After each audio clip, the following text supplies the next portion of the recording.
getting to the UK, particularly from Sudan, where there has been a civil war waging for the last 2 years. And those asylum seekers or economic migrants who make it from Sudan to the UK have a 99% chance of being given leave to remain. So I spent several hours talking to immigration chiefs here in Benghazi on the east side of Libya. The Libyan National Army has a very good grip on the immigration problem, albeit fighting against a huge crisis with limited resources. There is a very, very clear process of giving people proper health checks, the life-saving care that they need, and then working out where it is exactly that they've come from. Their message to the UK is that you are fueling this problem. You are effectively advertising a great new life for people from sub-Saharan Africa. They actually said, you know, what do you think happens when a guy from Sudan comes up through Libya and makes his way all the way to the UK and gets put in a luxurious hotel and provided with everything? And make no mistake, it is a perilous journey. We see it from the end point. We see the channel crossing as the dangerous bit. But actually where these journeys begin is in the hot desert.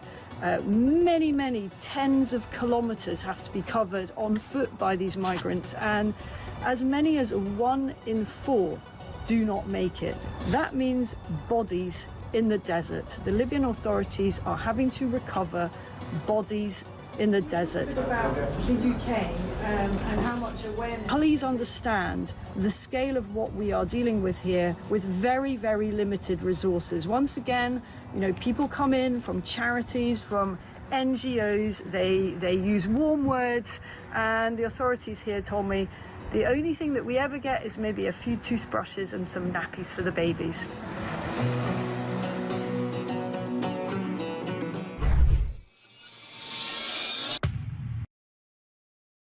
Across the UK, on DAB+, on YouTube, on your mobile, and on your side. This is Talk.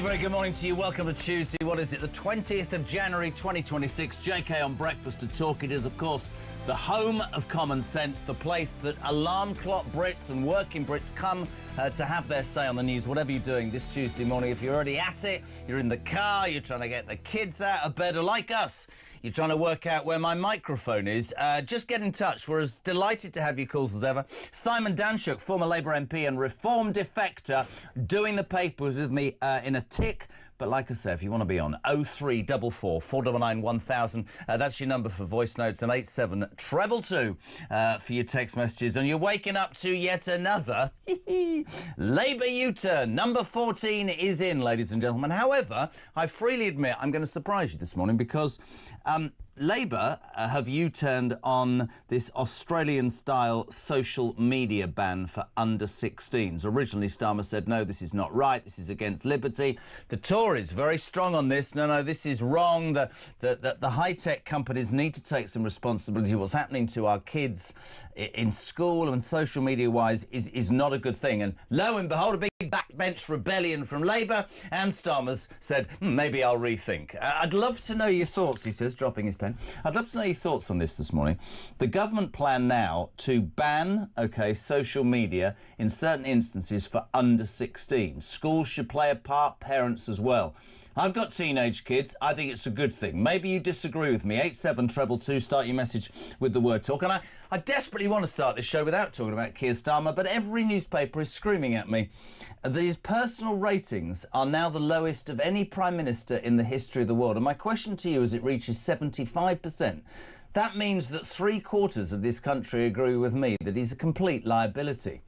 But my quest this morning on Talk Breakfast is, where are the 20? There are 1 in 4 people in this country who think he's doing a good job. Can we find one? Do you know one? Can we source one? Does one exist? 25% of people questioned said he's doing a good job. They come from another planet. And also, we are on Defection Watch again today. Nigel Farage last week saying that today Reform will announce a Labour-related big name. Lots of names being floated. Kate Hoey, but she hasn't been a Labour supporter for 8 years. Is there going to be a press conference? Is there not? We will deal with it. And we should also tell you that Kemi Badenoch, this is brilliant, or Badenoch, warns Tory MP she will not tolerate any more psychodramas. She's going to deal with them. What's she going to do? Line them up against a wall and slap them? I don't know. It's fantastic. And just to put you into a good frame of mind, it's also the day that apparently Starmer will say, yeah, seriously, build a Chinese embassy. It doesn't matter about our security. Samara Gill, our roving reporter, went to the protest last night because sane people are going, why would you allow the Chinese to have an embassy that could be doing all sorts of things in the middle of London? And just to finish off before I bring in Mr. D, apparently today, front page of the Times, a healthy dose of optimism can stop you feeling ill. So all the people in this office who are feeling... They're basically not optimistic. Anything you're feeling optimistic about today, friends? 87222. Start your message with the word talk. And a very good morning to a man who saw the light, former Labour MP and Reform defector Simon Janchuk. Good morning. Good morning. Good to be with you. Yes, I was an early adopter to Reform. I was one of the first people to come over to Reform in, February 2024, January 2024. How was that received, by the way? Because we're on Defection Watch today. Yeah. And Nigel had said last week that he believes... Well, he said there will be a Labour defector today. We're keeping an eye on that. Any ideas? No ideas. I can only guess. And lots of names. People are ringing round. I've had loads of calls. Do you know who it is? Lots of messages. But I genuinely don't know. It'll be fascinating to see who it is who's coming. It's an ex-Labour MP, I'm given to understand. So it'll be interesting to see who it is. But yeah, I mean, loads more people coming over to Reform. I think there's a real change in politics. This old left or right politics that we've had conventionally, I don't think it's about that now. I think it's about right or wrong. So you are either in favour of radically reforming Britain or you're not. And so people from Labour, as we'll see today, but also from the Conservatives, all coalescing around reform. And it's this point about broken Britain, which is what Robert Jenrick has called it, and I think he's right. Britain is broken and it needs radical reform. So you're either in favour of that or you're against it. Yesterday we made a big play of Lisa Nandy, who said, and I quote, when asked if the Reform Party were fascist, she said, I mean, it's the greatest quote ever, she went, in my experience, if it looks like a duck, walks like a duck and sounds like a duck, it's a duck. Yeah. The greatest response ever from one of my listeners who said, in my experience of Labour, if it looks like a man, dresses like a man and walks like a man and has a penis, it could be a woman. But you say everybody coalescing round reform. Do you believe that it's good about these Tory MPs coming? Do you think a Labour MP would be a game changer? Because loads of people who listen to this will say, I don't actually want it to be a Tory party 2.0. I believe it should be new people. But do we not need a mixture? Is that not the reality for Reform? Yeah, and I think that's exactly what we're getting. Many of the people in Reform have not been in politics before. And those that are coming from the Conservatives, people from Labour like myself and whoever this person will be today from Labour are all putting country first. I genuinely believe that. You know, Robert Jenrick, I think, has seen the light. I think he's moved politically. I've moved politically to an extent, and all because we need to sort Britain out. You know, if you go out there, if you get out of the Westminster bubble, which I don't think enough of these members of Parliament do, you quickly find that there's loads of issues to be addressed. Of course there is. You know, and we live in a world now where MPs can, I'm not having a go, but MPs can stand on, you know, Gaza. They don't have to talk about anything local and they get elected. I think you're absolutely right. It is time for change. Let's talk about Keir Starmer. Yet another U-turn. Number 14. You and I are going to disagree on this because we've talked already. Starmer opens the door to an Australian-style social media ban on under-16s. This has been trumpeted by Kemi Badenoch. 73% of this country think this will be a good thing. My take is, I mean, I'm that old, Si, right? I've got teenage kids and they don't do reading and writing in school anymore. Everything's on email, everything's on Google, everything. I just think there's too much. And I put my hands in the air. My 6-year-old is on his laptop too much, and we control that. And I think parents should take responsibility. But when you see Brianna Gray's mum talking yesterday about what it did to her kid, and when we know the harm of social media. I mean, of course, he didn't go to it in the first instance because he doesn't get anything right. Is not this a good idea? No, I don't think so. I think it's a step too far. I think we need a more sophisticated solution. I really do. Which is what? Well, it's getting the companies that are involved in TikTok and Instagram and elsewhere. And there's a really interesting article on page 2 of the Times, actually, by Ian Russell. Yeah. And his daughter Molly Rose died, in similar circumstances all around social media pressure and everything else. But he's arguing there that we need a sophisticated approach. We need to get Instagram. It's very easy to have a ban, but things will go underground. I think, Do high-tech companies need to be given stricter rules within which to go, because they're making loads of money and they're getting away with it? And they can, these are tech companies. They can come up with sophisticated solutions, and as that article says, you can have public information being pumped through some of these platforms. You can have positive messaging reaching young people. But the pull of social media and the impact of social media, be it on kids or whatever, it's where people go and get their news now. And I just think that anything, let's put it like this, I think that anything that controls it, be it for high tech, be it from Parliament, be it from parents, has to be a good thing. Listen, alarm clock, Brits, 6:10. Love to know what you think of this. Is he right, finally, although he didn't make the decision first up? Should we have an Australian-style social media ban for under 16s? Or is Simon Danship right? It needs to be more sophisticated. The companies that provide this service need to be taking more responsibility. 0344 499 1000 for your voice notes, and 87222. Start your message with the word talk. Why did you quit Labour? Oh, well, I quit Labour because they were going in the wrong direction. You remember, when I quit, Jeremy Corbyn was leading Labour. I mean, that's really bad. And if you recall, I got elected in 2010, just after Gordon Brown had lost the general election. I come into Parliament, and Ed Miliband becomes... No, Millipede is fine. We like that word. Leader of the party. And he was absolutely awful. He's made a comeback, hasn't he? It's dreadful. You've got this North London Labour leftist globalist view of the world. And you were a working man from the north, and that's why you stood. You were what I would call a traditional working class Labour, that's what it meant, supporter. Yeah, and look where we are now. Their view of the world is just radically different to what Labour was set up for. And then it went to Corbyn after Miliband, and now it's gone to Starmer, and they're all of a type, aren't they? Well, I said something the other day which really got some traction, and I'm not interested in that anyway, but I never thought I'd say it. Christian always looks like he's going to drop his pen. I hated Jeremy Corbyn, and I disagree with almost everything that he's ever stood for.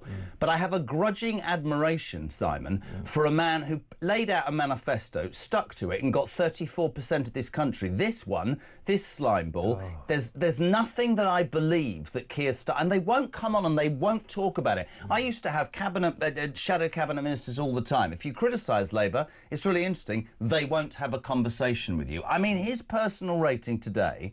I mean, by anybody's standards, if you're in charge of, like, ops or whatever, your communications for the Labour Party, 75% of people in the latest poll by YouGov say that he is a complete joke. They have a negative view. That means that 3 in 4 people in the country. It's the worst rating in history. Oh, sorry, this is brilliant. It's only 18% have a favourable view. 7% couldn't give a toss. So we are searching today on the Jeremy Kyle Breakfast Show. Are you one of the 18? Is there any... Hold on a second. Public announcement. Is there anybody out there who thinks Keir Starmer's doing a good job?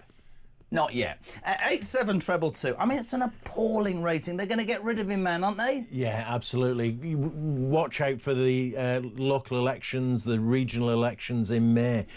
Labour is going to get hammered, absolutely hammered. Or even that 18% who have a favourable rating for him, he'll stay at home. I don't think they'll even come out and vote for Labour. Okay. I think they're going to get trounced. And then soon after that, I think they'll end up changing him. They'll move him. They'll get rid of him. Really interesting. Can we find a Starmer supporter? And what do you make of the under-16s plan now of his to ban social media, having been against it? Talk. Jez, good morning. This is Quinn. I draw the line at any Labour MPs coming to reform. They were quite happy to be part of this dictatorship, but now, when the writing is on the wall, Labour will never get in again. They want to jump ship. No, they made their bed laying it. He's in Rotherhithe. That's the issue with a lot of people in reform about Tories. You know, you had 14 years. personally, Robert Jenrick, who will be here for Ring Rob, special edition on Thursday for a whole hour. You can ask him anything. For me, he resigned in principle. One of the people that I think will definitely go to reform is Suella Braverman. Yeah. She resigned on principle. So at the end of the day, it's a difficult one, but your point is actually we're talking about doing our best to try and change Britain, right? Yeah. So, And that caller was saying that he wouldn't have any Labour MPs. I get what he's saying in terms of the new intake that came in 2024, but there are some Labour people that you would clearly want. I'm just picking names out of the air, but David Blunkett was fantastic. I said this yesterday and everybody laughed at me. David Blunkett is so against Starmer and immigration. I said, I wonder if it's Blunkett, and I got laughed at. David Blunkett would be a massive name for reform. He would be fantastic, and he's a really smart politician. So you would want him in the tent. The other would be Graham Stringer, who's an MP at the moment, Manchester MP. He's centre right in Labour, speaks a lot of sense. I don't know whether he would come over, but there are some that you would want on side, no doubt about it. Morning, JK. So one day you can't view social media, the next day you can vote. How the hell are they going to police it? Anyway, I want a Breakfast Club, says David Cole. Every morning, Breakfast Club. Mick, good morning to you. Starmer now wants to ban social media for under 16s, so that when he gives them the vote, they won't have a clue what they're voting for because they won't engage with the media. What a great point that is. Yeah, it is. He wants to make it... And somebody said to me the other day, we were talking about this, Chris, weren't we? If you're 12, not 13 yet, you'll be picking the next government. Yes, that's unbelievable. So if you ban social... That's a great point by that man, isn't it? Yeah. If you ban social media, if you're Starmer... all these young people won't find out how heinous you actually are and how many people think that you're useless at your job. And this is an interesting point as well. That 16 is a cliff edge. So you've not been exposed to any social media at all, but then at 16 you come and you've got loads of social media coming at you. It's unbelievable. Loads of people coming in. Sean, good morning. Every bloody day there's yet more chaos, stupidity and U-turns from this rancid Labour Party. Starmer is ruining this country with his madness. Trump has got him figured out and treats him with the disdain he deserves. Morning, Jez, says Philip. Morning, pal. He says, so Trump wants a deal on Greenland. How about this? The USA drops threats of tariffs on the UK. The UK drops its plans to sell the Chagos Islands to Mauritius and China. That seems like a good deal and a win-win for both sides. This is Philip in Fareham. I've got a better suggestion. Why doesn't Donald Trump forget Greenland and come and take control of Great Britain? We wouldn't be worse off, would we? Pray for it. Can we talk Kemi Badenoch? I'd like your opinion as next Tory MP. She's definitely found her mojo in the last couple of months. Yeah. When I say I fear, I don't mean this the wrong way, but I think she might well turn out to be the William Hague of the 2020s, i.e. a good person but probably the leader at the wrong time. But in the Mail today, page 7, I'll deal firmly with Tory MPs plotting to join reform. Line them up against a wall and tell them off. But she said, I mean, it was embarrassing for her. She said no more after Jenrick, and then Andrew Rossendale yesterday. I think she's going to have to handle the fact that more will be abandoning the ship, don't you? Yeah, absolutely. She has improved over recent months. I enjoy watching her at Prime Minister's Questions. She really tackles Starmer, so she's made improvements there. But she's on a loser here, isn't she? There's no doubt about it. I think more and more Conservative MPs are going to jump ship. Like you mentioned, Suella Braverman, I think will go to reform. That would be my guess. But others as well. So she's on a hide into nothing, really. There's not a lot she can do to stem the tide, is there? It's this point. The Tory party's full of Liberal Democrats. Let's be perfectly honest. Those wet Tories have not gone away. And anybody with any sort of belief in whatever they think is right, and I think she's to the right, you're not going to get away with it in the Tory party. That's one of the reasons that Nigel's party in Reform has managed to garner the support it has, because, I mean, I haven't told you this story. I would tell it all the time and they'll go, here we go. Last election, interviewing a would-be Reform candidate who's saying to me, you know, strong borders, bigger military, law and order, lower taxation.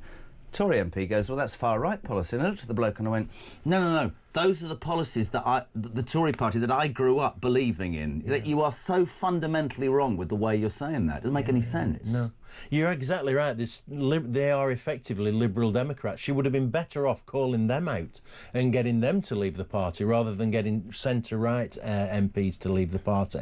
But the biggest problem she has is a 14-year legacy of failure under Cameron and under, other Boris even. Real problems, failing to deliver deliver, net zero fanaticism, you know, failing to tackle immigration. People have had enough of that. The Uni Party, that's what they call it, you know, Labour, I think Conservatives. that's going to be very difficult for her. We are on resignation watch, or we call it defection watch here, Pete. So 11 o'clock today, we're expecting, but we're not sure.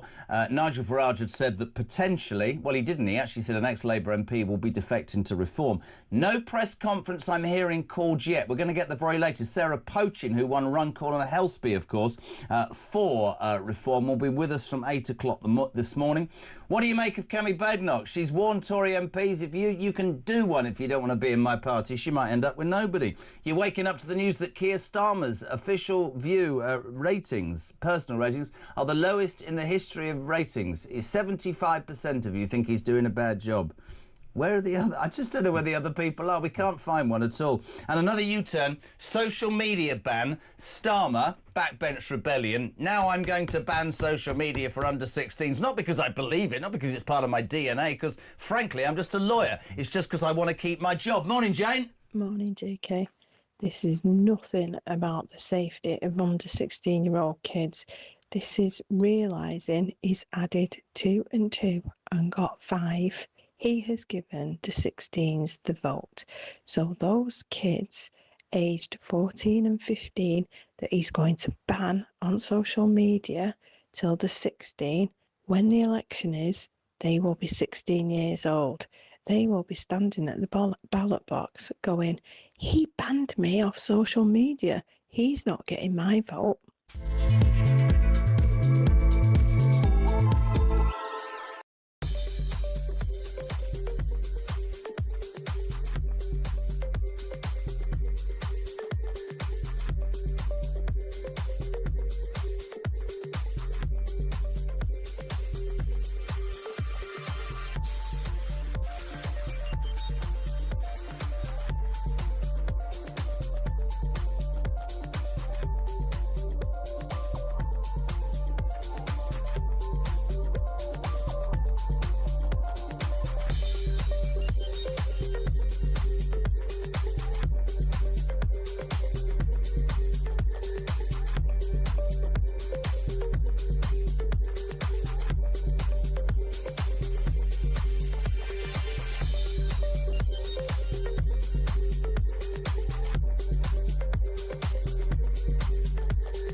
Oh, don't get me on Zach Polanski. What did he used to do? The ex-leader of the Greens, right?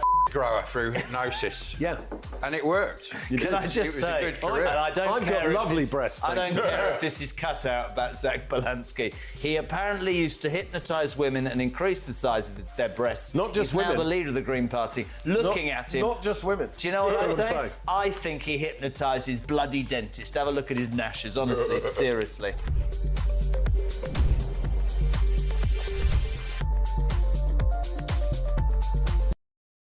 Across the UK, on DAB+, on YouTube, on your mobile, and on your side. This is Talk. Welcome back, my friends. 6:23 on a Tuesday morning. Jeremy Carlin talks the home of common sense. It's the home of alarm clock Brits. You're waking up to the news that Labour's going to commit its 14th U-turn, this time on social media. It's on every newspaper. Front of the Daily Telegraph, British teenagers face social media ban. Under pressure from his backbenchers, Keir Starmer now saying maybe the Australian idea of banning all social media for under 16s is a good idea. What do you make of this? Is it a ploy so that they don't know, as you heard that voicemail, what's going on? Is it a good idea? Does it? I mean, Simon Danshuk, delighted to have him on papers. He thinks that the high-tech companies should take more responsibility. Is it them? Is it schools? Is it the government? You know, too much on social media is not good for our kids, and we're all responsible, I'm sure, for allowing them on sometimes, but some of what needs to be on there needs to be policed. Do you do that by policing the people who choose to watch it, or do you police, as Si says, the people who provide that content, right? Yeah, I think you need a smart approach. I think it has to involve schools, not letting kids use phones in schools. It involves parents having a responsibility for getting the kids off these machines, and it involves the tech companies as well. And you point out, this is exactly right. The only reason Starmer's going to ban these mobile phones for under 16s is because he's got 60 Labour MPs who are challenging him on it. He's got a children's bill going through the House of Lords. It's making various proposals, and then it's going to come to the Commons, and he's got another rebellion on his hands. He's not in control of his parliamentary This is my Labour point that I Party. said earlier about Corbyn. I could disagree with somebody from now till the end of time, but if I believe that they fervently have that in their DNA and that, then argue it with me. Yeah. But he flip-flops so much, and people think I'm being unfair to him. This is the 14th U-turn. Absolutely. There's no DNA, man. There's nothing, and I go, no, I don't agree with you, but actually fair play. Do you remember that famous... You won't like her, I thought she was amazing. The lady's not for turning. You can all turn, mate. This is my philosophy, Margaret Thatcher said, and if you don't want me, vote me out. Yeah, no vision. We don't That's have that anymore. He has no vision whatsoever, Great word. and that's what you need in leadership. Shane in Bournemouth, there should be a ban on borderline porn content on Instagram, Facebook, and a complete ban on TikTok. We are all guilty of being on Facebook. I'm not. But TikTok and Instagram are pointless platforms. I haven't looked at my Insta page in 2 years, and you wouldn't have a cat in hell's chance of finding me near TikTok. Far too sophisticated for that riffraff, sir. Have a good day. Hello to Bobby. Morning, Jez. Let's be honest, Starmer's less popular than the former Prince Andrew, who was the Duke of York, and like the Duke of York, Starmer marched us up the hill with yesterday's announcements just to slide back down. He must be laughing his head off. Trump must be laughing his head off. Starmer sent one Marine to Greenland who was in Norway anyway. Oh, God, we'll get on to Trump in a minute. Maybe Starmer's U-turn of an under-16 social media ban is how he's going to influence 16-year-old voters in the election. I think he'll be long gone before the next election. Hello to Damon from Wigan. Our Prime Minister is so weak he couldn't pick up the remote to watch your show. We need a general election now, and we need to be careful about who wins, because if it's not reform, I dread to think where this country is headed. Thanks, Jez. Good morning, Jerry. Jerry? Do you remember? No. Sorry. Bringing in an Aussie-style ban for under-16s will inevitably lead to everybody required to have digital ID, typical of that toe rag PM that we have. That's another thing. People don't like control, do they? Anna, your guest is right, Jeremy. It's about reforming Britain or watching it be destroyed. I moved my young daughter out of the UK when I saw what was going on with the grooming gang. She is safer in Finland. I truly wish the UK gets back on track, and that is with reform or Advance UK. Advance UK, what's that? Is that Ben Habib's group? Yeah. Yeah. I like him, actually. Yeah, I like Ben Habib, but it's not going to work. No, it's not going to work. And you no, talked about a phrase at the beginning about everybody coalescing round this one thing, and whether you like Nigel Farage or not, it feels politically as if that, right, is the way forward. Let's just talk about Donald Trump, because we touched upon it. I mean, this whole Greenland thing. Did you know that today marks a year since the Donald came back into office? We'll know about this Greenland debate. He says, I want it. They say, why? He says, security. They say, you're not having it. I'm not a big fan of NATO, to be honest. Sorry, I don't think it has much relevance at all. Yesterday, did you see the Prime Minister's speech? Honestly, it was about as inspiring as cold tapioca, which we had at school. He stood up and he basically did what he always does, which is, this is wrong, but we won't take any action back. We'll have a chat with him. I mean, honestly, the man is incapable. And, of course, Donald Trump is a businessman. And he just... Every time I think of Donald Trump and Keir Starmer, I see that footage. Please don't play it, because it winds me up of... It was about a year ago, and they came out in the sunshine. I don't know where they were. And Donald Trump's got a big file, and he drops the papers, and Starmer drops to his knees and starts scrabbling about picking the paper up for him. Yeah. Do you know what I mean? Yeah, That's how I see their relationship. I made a note of that, actually, because I was going to raise it. It's funny you should mention that. The relationship between Starmer and Trump is... He got it wrong from day one, did Starmer, didn't he? Do you remember, before that incident, he was in the White House trying to phone over Trump, trying to get his attention. And it's the exact opposite what you should do with Trump. Trump doesn't like, you know... Trump likes people standing up to him and calling him and just getting on with it. Of course he does. Just say, no, mate, I'm not having that. All right, then, well, let's have a chat. Exactly. You have to challenge him a little bit. Yeah, I it's agree. so obvious to see that. But he's there giving him a letter from King Charles saying, oh, please come and visit. Then he's picking the papers up off the floor, phoning all over him, and you get no respect from Trump. Well, why would you get... And that Exactly. moment that went viral when I commentated on it, when he called him forward and just like, all right, little boy, you can go now, was just the greatest moment. This is actually Trump yesterday on Greenland. Well, actually, overnight. He's not backing down. I don't know whether he's just making a play. I hear people going, oh, my God, World War III, this is a disaster. God knows. This is Trump on Greenland. We have to have it. They have to have this done. They can't protect it. Denmark, they're wonderful people. And I know the leaders are very good people, but they don't even go there. And, you know, because a boat went there 500 years ago and then left, that doesn't give you title to property. So we'll be talking about it with the various people. You just know he's going to get his own way. In response, this was our Prime Minister yesterday, sounding very forthright, not? I've been so clear on this issue. A trade war is in no one's interest. And my job is always to act in the UK's national interest.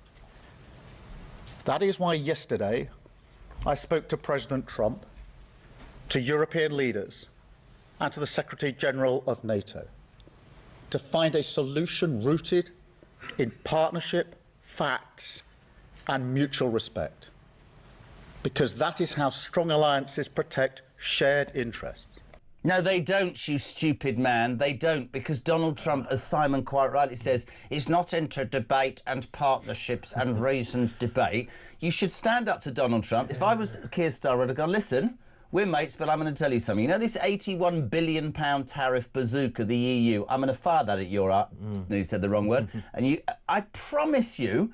But, oh no, we'll have even the name of that Anglo-French thing does my head in. The coalition of the willing. Oh. How about the coalition of the completely useless? He really is like a Dalek, isn't he, in his presentation? But why doesn't he take a lesson from Meloni in Italy? She challenges Trump, and she gets great respect from Donald Trump. Of course she does. And so Starmer, we laugh about this, but in all seriousness, is... poor diplomacy around the US is creating significant problems for the United Kingdom and its economy. They're not putting... Trump isn't putting tariffs on Italy. It's all because... Of course he's not. It's because we haven't even got a dog in this... She's got a bigger pair than most people in this country anyway. Absolutely. I completely agree. He could completely learn from her. Loads of you responding about social media ban. He's done a U-turn overnight. They're thinking now of banning social media for under-16s. Morning, Matt. Good morning, Jezza. Matt in Warrington. Banning social media for 16-year-olds under 16, I think it's too late now. It's been going on for too long. I work with the cadets, RAF cadets, and we use Facebook to communicate with our Facebook page to let the cadets know and parents know what's going on. It's interesting. There are good things to it. Hello, thank you to him. Chris says, morning, Jester. Banning under 16s for social media is a laugh. You cannot smoke, but youngsters still do it. Kids will always find a way. This is just controlled by Starmer. You said that. I like this from Tony in Liverpool. Here in Liverpool, Jez, you'd struggle to find any bugger who likes two-tier Kia. I call it buyer's remorse. Yeah, you might well be right. Ben's in Surrey. It's interesting. I'm head of year 11 and feeling very optimistic about my students going to their mocks and GCSEs. They're a fantastic year group. It's been an honour to lead them. Have a great day. That's nice to hear. It's completely irrelevant to what we're talking about, but I'll make it anyway. Will, hello, Will. Social media ban for under 16, so I'll have to prove I'm over 16 to use social media. How do I do that? By uploading some form of photographic ID, which will become digital ID. Enough said, Will in Liverpool. And what about the illegal migrants who come in who are actually 47, but manage to convince border officials that they're actually 11, despite the fact they've got a beard and 4 children? This truth, that when I was... You've got a beard, you're only 11, aren't you? That's the truth, Simon Dantry. Yeah. I'm trying to look younger. It's not working. Go on, sorry, you were saying. No, I was saying, when I was a Member of Parliament in Rochdale, Rochdale took more asylum seekers, illegal immigrants, than nearly anywhere else in the country. And I would have some of them come to my surgery trying to get me to support them in their application to remain in the country, which I wouldn't do. I'd more or less throw them out of the surgery, you know.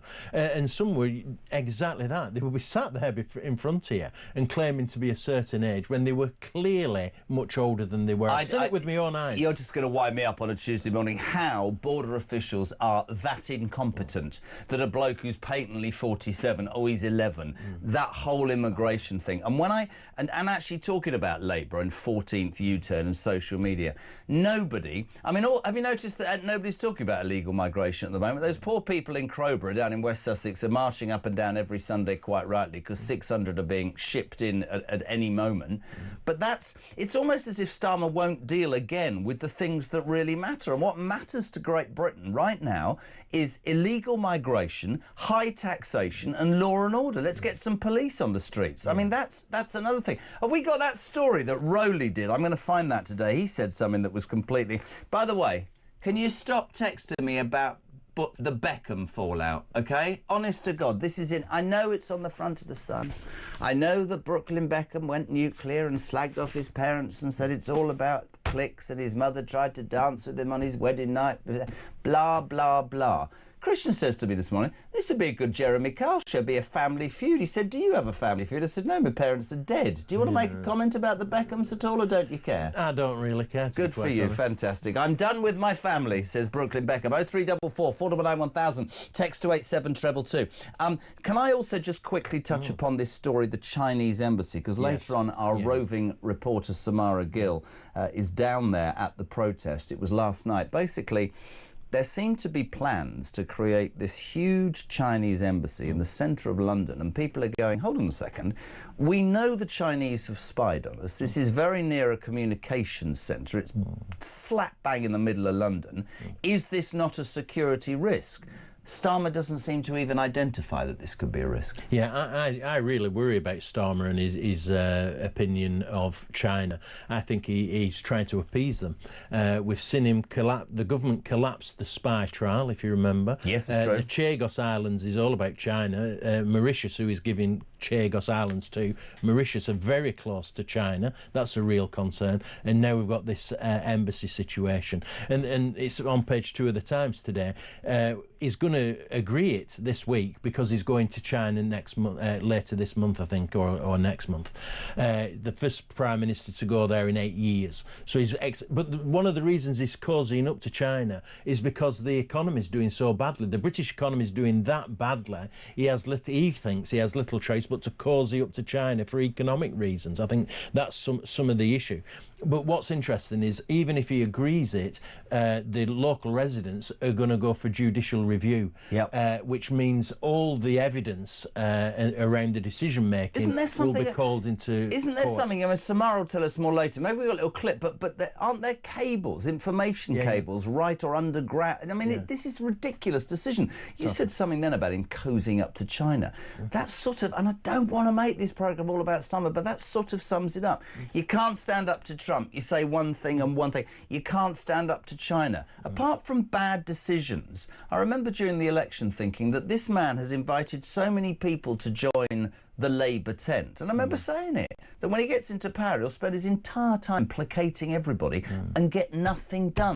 He's a bloody lawyer, isn't he? Yeah, totally. And he's the opposite. You mentioned Margaret Thatcher earlier. He's the opposite of Margaret Thatcher. Vision, direction, decision-making. He's the opposite of Blair. Whatever you think of Blair, decision, At least there was vision. Yeah, absolutely. You might the not buy two most into it. visionary prime ministers we've had in my lifetime are Margaret Thatcher and Tony Blair. And I don't have to agree with all of what they both did and said, but at least they came to the party with a plan and did whatever to see it through.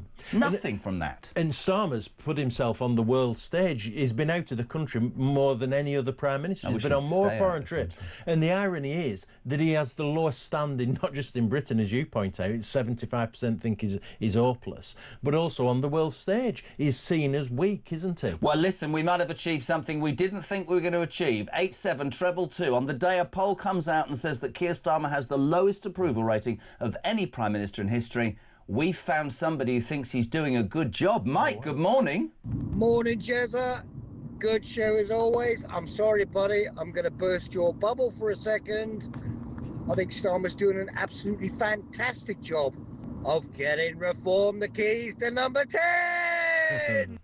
Good. To the brave.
across the UK.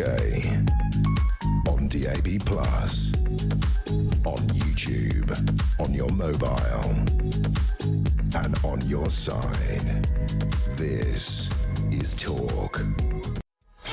Morning, my friends. 22/7. We're live across the UK on Talk. It's the home of common sense. It's where the working Brit comes to have his say. You're waking up to the news that Keir Starmer is committed to a 14th U-turn. He's now decided, under pressure from his own backbenchers, that he should maybe try and look at, potentially, I'm using every word that he'd use, maybe it would be worth considering banning social media, but maybe it wouldn't for under 16s. Talk, this is brilliant, from Lynn in Devon. If he does that, all 15-year-olds will then identify as 17-year-olds, which is spot on. Jez, regarding Starmer banning social media, 2 words for him, says John in Maidstone. Good luck. JK, that's Starmer's 14th U-turn. When he said he will stand up for UK's interests, he's right.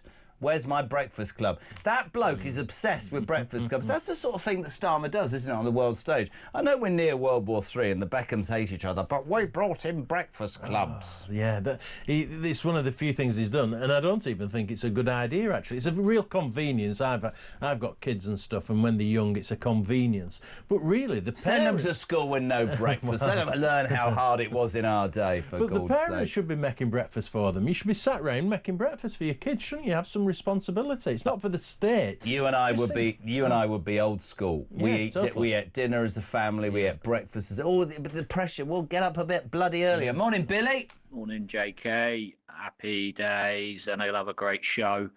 Billy from Ferrymuir. Hey, don't be fooled by this Starmer and 16-year-olds or teenagers being banned from social media.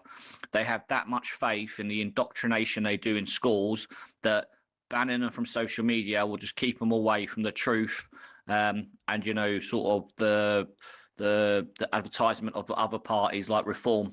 So indoctrinate them in the school, make sure they're socialist and fascist, get them to the ballot box nice and early when they're 16 and they've got their vote. Yeah, Labour ain't stupid. Don't underestimate them. Have a great day. And what a win against Spurs. Up the Hammers. Good boy, he's a Hammers fan. Are you a football fan? I don't do football, but my youngest lad is a big Spurs fan. So we do go on Spurs now and again. Yeah, well, good. You're absolutely useless. I'm trying to find something. I'm so sorry. Yes. We're going to speak later on to an amazing man called Chris McGovern, who's the chairman of the Campaign for Real Education, just talking about this social media ban and taking in something else. This is something that I think will interest people a lot. Education is the most important dividing line in attitudes towards immigration and support for right-wing policies in the UK, according to research, A new report from the National Centre for Social Research revealed that people with qualifications below A-level have more than double the likelihood of supporting the Tories or Reform UK compared to those with higher levels of education. What a condescending load of tripe that is. So basically, if you're not that intelligent, you'll vote Reform, is what this says. I'm just going to stick my neck on the line. We haven't spoken about this off air. I really worry about the education system in this country. I think it's also something that whatever the next government is needs to concentrate. Yeah.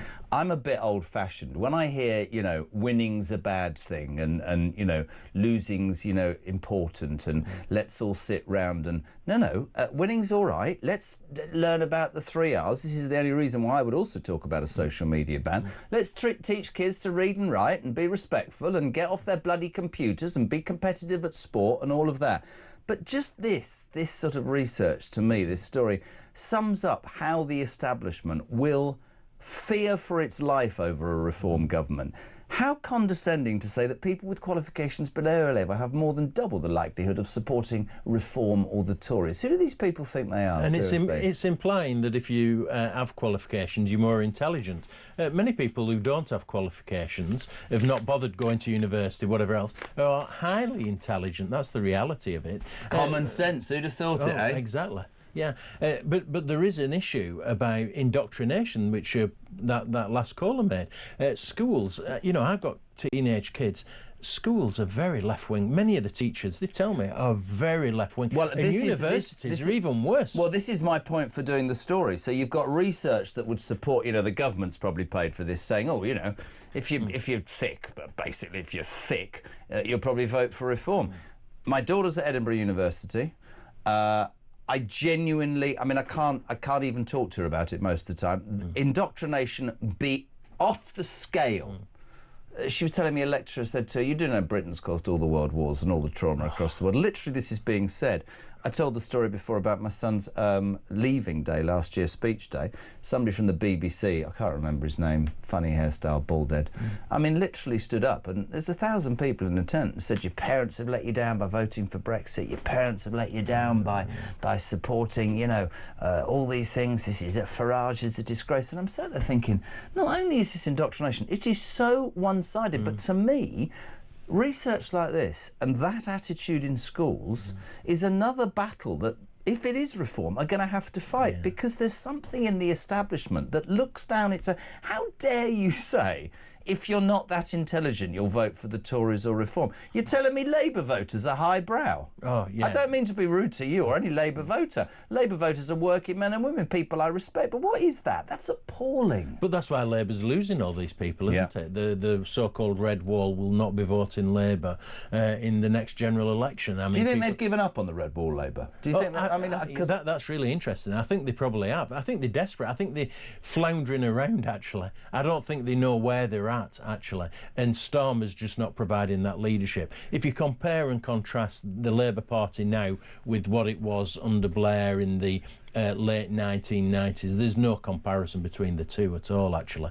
I think they're really struggling. They're losing control. I think they're struggling, and I think we always talk about it a lot on this show about, you know, direction, but it's all about ideology. You know, this schools thing, I would come down like that so hard. I'd stand up to Trump.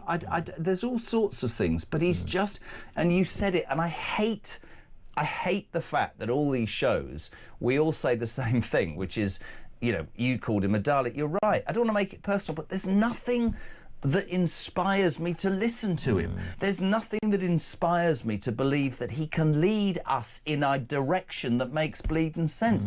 You're so right, Si, what you say, just floundering around being all things to all people and, you know, let's not offend people. No, let's put our foot down and offend a few people if it means we get something done. But you see him perform there. He looks to me like he's like a rabbit in the headlights. Yeah, he's got worse as well, mate. He has. He's not natural at all. It's as though he's just reading from a script. He's not relaxed. He's not sure of himself. No, I think watching him there perform, it's the same at Prime Minister's Questions. He's got the script. He's got the answers written down. He's rehearsed some There's nothing from jokes. the gut, is there? There's nothing from the gut. And he's got less natural, actually, the longer he's been Prime Minister. I think he's struggling to be Prime Minister, actually. Do you? Too big a job? Too big a job for him. I don't think he can cope with it. I think he's been over-promoted through life, actually. I think he couldn't cope in the private sector when he was a lawyer and a barrister, so he went into the public sector, into the Crown Prosecution Service, and he didn't do particularly well there. Well, he became Director of Public Prosecutions, and Boris, the one thing I do agree with Boris in, because he once stood up and said, you let Jimmy Savile off, didn't you? And everybody completely howled, but it's true.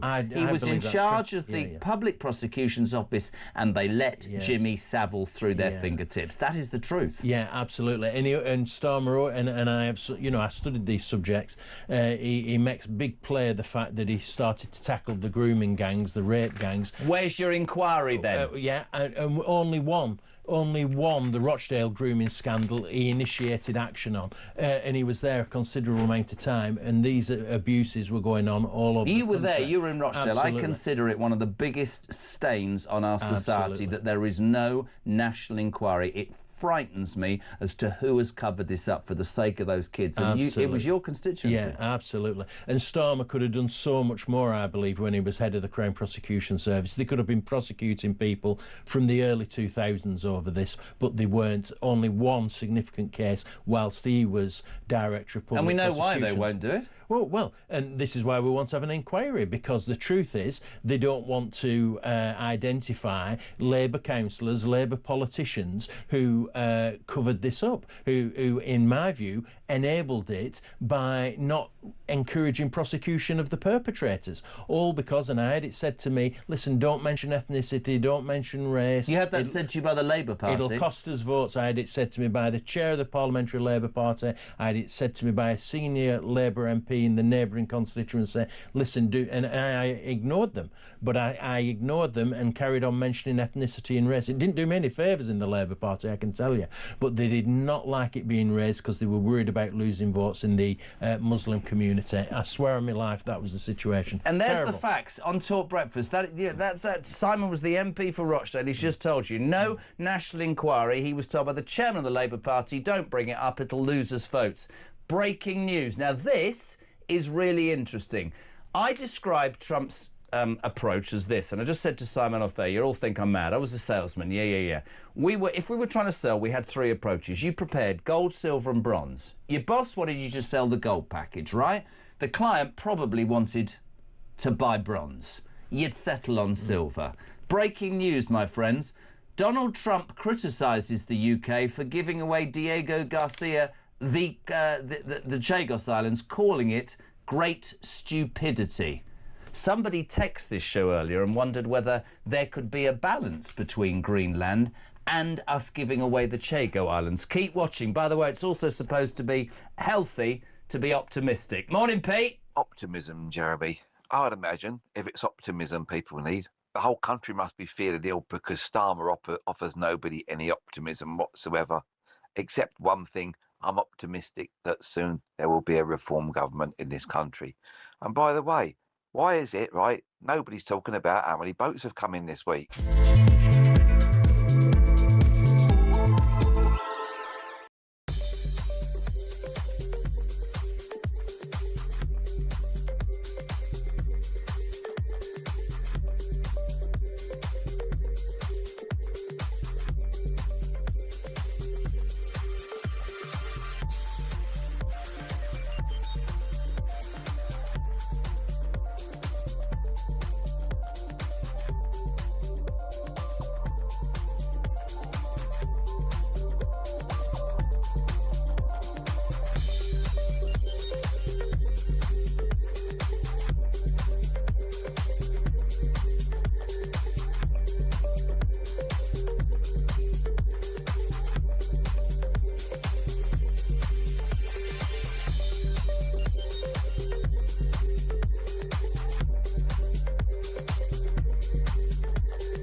If you're foreign, we've got 1.3 million foreigners on universal credit in this country. That's £12 billion of our taxpayers' money a year we're spending. So £1 billion a month we're giving foreigners. Why? If I go to Spain and I lost everything, would Spain give me benefits? No, they wouldn't. They'd put me on a flight straight back. That wouldn't be racist. But if we start deporting some of these foreigners, it's racist and the left wing go crazy.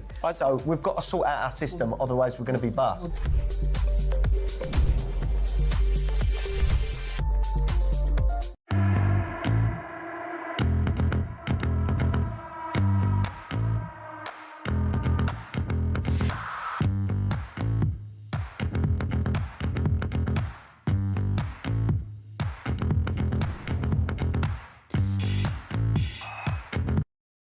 Across the UK, on DAB+, on YouTube, on your mobile, and on your side. This is Talk. Welcome back to breaking news. Donald J. Trump has just posted this on Truth Social. Shockingly, our brilliant NATO ally, the United Kingdom, is currently planning to give away the island of Diego Garcia Chagos, the site of a vital US military base, to Mauritius, and to do so for absolutely no reason whatsoever. There is no doubt that China and Russia have noticed this act of total weakness. These are international powers who only recognise strength, which is why the US of America, under my leadership, is now, after only 1 year, respected like never before. The UK giving away extremely important land is an act of great stupidity and is another in a very long line of national security reasons why Greenland has to be acquired. Denmark and its European allies have to do the right thing. Thank you for your attention to this matter, President Donald J. Trump. I've been saying this for bleeding ages, Simon, and I've been saying this for ages, right? Giving away the Chagos Islands, move away from the sovereignty issue, security, it's bloody ludicrous. We are giving an island that is under our control and to Mauritius that is in China's pocket, and probably worse to sell to the British people is, you didn't know this, every single Mauritian will not pay any income tax for 16 months and their national debt will be gone because that idiot Starmer's given them 16 billion quid when we are financially on, excuse me everybody, our arse. This is a massive moment because Trump will use this against Greenland, and I hope he turns the screw on Starmer. The Chagos Islands is completely ludicrous, man. He is turning the screw on Starmer. It's as though Donald Trump's been listening to the show, listening to our conversation. I know. It's exactly what we've been talking about. Trump says there is no doubt that China and Russia have noticed this is an act of total weakness. Of course it is. This is weak leadership. This is Starmer all over.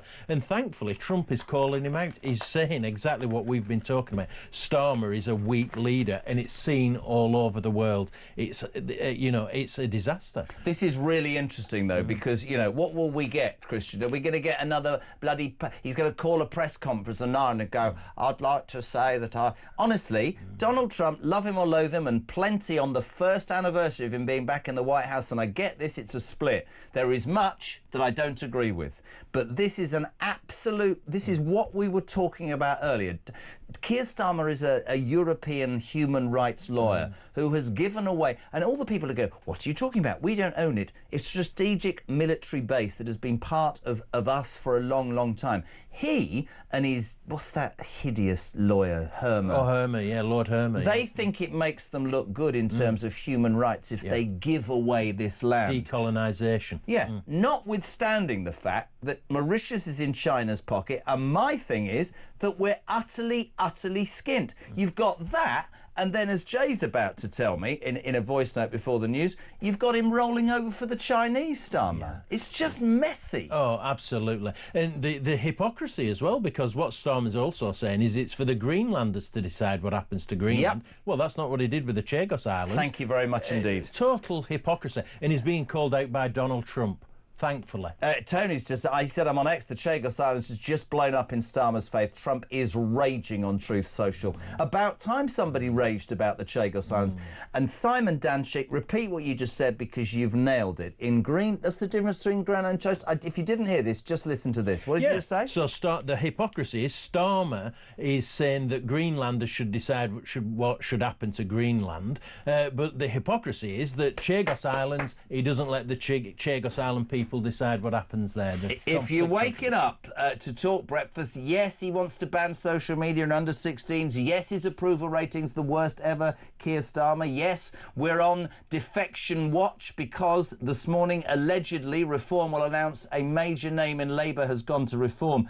But breaking news on the anniversary of Donald Trump's first year back in office, all the arguments about Greenland, and Starmer, as Simon says, saying it's up to the Greenland people, has just dropped an absolute atom on the United Kingdom by saying giving away the Chagos Islands and all that money is pure stupidity. And he's now going to pressure. Starmer will roll over, won't he? He'll roll over. Yeah, he's got a real problem now, hasn't he? This is significant. And what Trump is effectively saying here is, listen, don't lecture me about Greenland. You can't even look after your own territory. You're giving it away. He's calling him out. He's embarrassing him on the world stage, isn't he? And they're all going to be in Davos in the next 24 hours. It's going to be a bum fight there. Starmer doesn't go. 87222, start your message with the word talk. Voice notes to 0344 499 1000. We've got to finish there, Simon. Come back next week. You were brilliant. Enjoy. Simon Danchuk, former Labour MP, reviewing the papers. They're now a Reform defector. Loads of you wanting to get on. Just get those calls in. Donald J. Trump, I love him. On the anniversary of being back in office, he's just launched an absolute one. He's just basically, right, he's just done something to Starmer we've all wanted. Morning, Jay. Jeremy, fantastic show as always. Regarding this mega Chinese embassy that's going to be in the heart of London, hitting all the main areas with the data cables and the Secret Service, etc. It doesn't smell right and it doesn't ring right. If you think about, the spy cases we've recently had where they've actually caught Chinese spies in Parliament, they think there's still more in there. There's something not right here. Why don't we just gift this bit of land to the Americans? Why don't we just Even name it after Mr. Trump himself. He'll be absolutely honoured. Do you know why? I know it'll never happen because the Labour government, they'd all be hissing at the thought of that. But the fact is, they're our biggest allies in the world. We've fought together and we'll support each other till the day we die. And regardless of what Starmer or the Labour government say, I'll always support my American brothers and sisters.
Across the UK, on DAB+,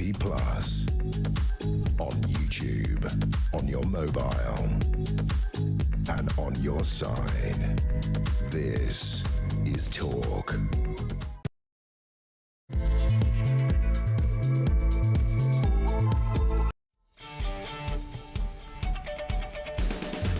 Welcome back, a very good morning. Welcome to Tuesday, the 20th of January. We talk breakfast, of course, the home of common sense and the home of Alarm Clock Brit. It's just gone 7 o'clock. All the news out the window. Breaking news in the last 10 minutes. I'm just going to read this because this is really, really interesting. Many of you have criticised Keir Starmer. We've talked today about how he's going to do a 14th U-turn on social media, how his approval rating is rubbish. But breaking news about the Chagos Islands. Many of you listen and watch Talk are absolutely been saying for months, we're just giving away the Chagos Islands. The Chagosians have no choice in this. They don't even know about this. And we're giving away 16 billion. This is Starmer doing his human rights rubbish. Well, he has just frankly been called stupid by the most powerful man in the world. Donald J. Trump has just posted this on Truth Social and I think sums up his approach entirely about Greenland and everything. He says, and I quote, "Shockingly, our brilliant NATO ally, the United Kingdom, is currently planning to give away the island of Diego Garcia, the Chagos, the site of a vital US military base, to Mauritius, and to do so for absolutely no reason whatsoever. There is no doubt that China and Russia have noticed this act of total weakness. These are international powers who only recognise strength, which is why the United States of America under my leadership is now, after only 1 year, respected like never before. The UK giving away extremely important land is an act of great stupidity and is another in a very long line of national security reasons why Greenland has to be acquired. Denmark and its European allies have to do the right thing. Thank you for your attention in this matter. Simon Danshuk, former Labour MP and Reform defector, just absolutely nailed it by saying this has skewered Starmer on the international stage. And I'll tell you why. Total hypocrisy. This is a man who yesterday said, it's not for Donald Trump to decide what Greenlanders want. Greenlanders should vote on what they want. But you didn't give the vote to the Chagos people, did you? You gave it away to Mauritius, which is in China's pocket, without even so much as a debate. Starmer, excuse me, being found out and called out as stupid by the most powerful man in the world. Loads to talk about. That's just, wow, that's put the cat amongst the pigeons. We'll say a very good morning to the chief political writer at Spiked Online. We love him. Brendan O'Neill. Breaking news, Brendan. That, I think, is, I mean, I have said for ages, I can't marry in my head giving away something and 16 billion so that the working men and women in this country who are struggling, and Mauritius, its people are debt-free and pay no income tax for a year and a half. It never sat with me. Donald Trump's called it out. Trump has got Keir Starmer banged to rights there. Absolutely nailed it. He said he's absolutely right. Handing over the Chagos Islands over the heads of the Chagosian people who didn't want this to happen and giving away all that money. It was an act of weakness. It was an act of stupidity. It's one of the most stupid things the government in this country has done for a very long time. And Trump is absolutely right. It will have indicated to the other great powers, especially China, that Britain is a wimp. We are the wimp of international affairs, thanks to Keir Starmer, and we're giving away pieces of territory without even thinking twice, and as you say, without even having a debate about it. Ronin, can I jump in? Because Ron in Bridlington has just sort of, you know when something clicks in your mind, and I think we have to look at this. Rod says, morning, Jess, yes, totally stupid. But correct me if I'm wrong, and he's right, by the way.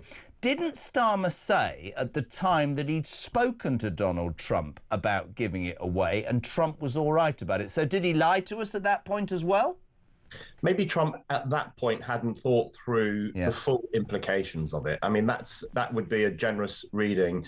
But he's right in what he's saying now, because it is so obviously just a stupid geopolitical move, as well as being an insult to the people, the Chagosian people, and also to British people. All our hard-earned tax money being handed over to Mauritius. It's absolutely bizarre. So I just think... And then at the other point, of course, is Keir Starmer's spectacular hypocrisy. Whereas you say he kind of wags his finger at Washington saying, don't intrude on the Greenlandic people's sovereign rights, when he does the same with the people of the Chagos Islands. So it just reeks of hypocrisy, it reeks of weakness, and it sums up this government. Love to get your take on this nice and early on the show, 7 minutes past 7. Breaking news, Donald J. Trump basically calling Keir Starmer stupid, giving away the Chagos Islands for no reason whatsoever. China and Russia will see this as weakness. I'm about strength. And the hypocrisy, the importance, as Brendan has just said, peeps, is on the one hand, Starmer yesterday, Greenlanders should decide who runs Greenland. But you didn't give the Chagosians that, did you, Starmer? You gave it away with your mate Herma because you think it made you look good on the international stage. Love your take. 87222. Start your message with the word talk. We'll keep it on Starmer, actually, Brendan. We'll talk in a minute about the defections and stuff. I want to talk about this Chinese embassy. Our roving reporter, Samara Gill, was at the protest last night. We might play that in a minute, actually. But interestingly... today's the day that Starmer will make the decision. This is a massive embassy for a country that we know has spied on us, being built in the centre of London amongst all the security and vital stuff that isn't supposed to be known. And many who are in the know, Brendan, say this is a massive security risk, but all they see is Starmer cozying up to China. What are your thoughts? You know, every time I read about this new vast embassy and how close it will be to, you know, pretty sensitive technology and information, I just think, what's going on in this country? Why are officials not able to think straight? Why can't they just sit down? And this doesn't mean having to say, we hate China, kick China out of Britain.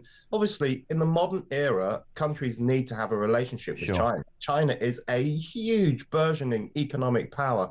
We've got to have a connection with it in some way. But that doesn't mean we have to lie down and roll over and take everything that China says or do everything that China wants. There does come a point when you have to say, what's in our national interest? But we know that Starmer hasn't got the balls to do that, because he can't do it to Trump and he's not going to do it to China. So he cozies up and then he gets caught out, right?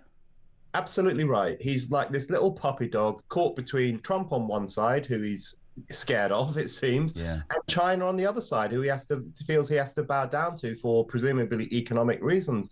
There's no sense in this country of the national interest anymore. And you know why that is? That's because our rulers have spent the past 30 or 40 years rubbishing the whole idea of the national interest. We gave up sovereignty to the EU for decades.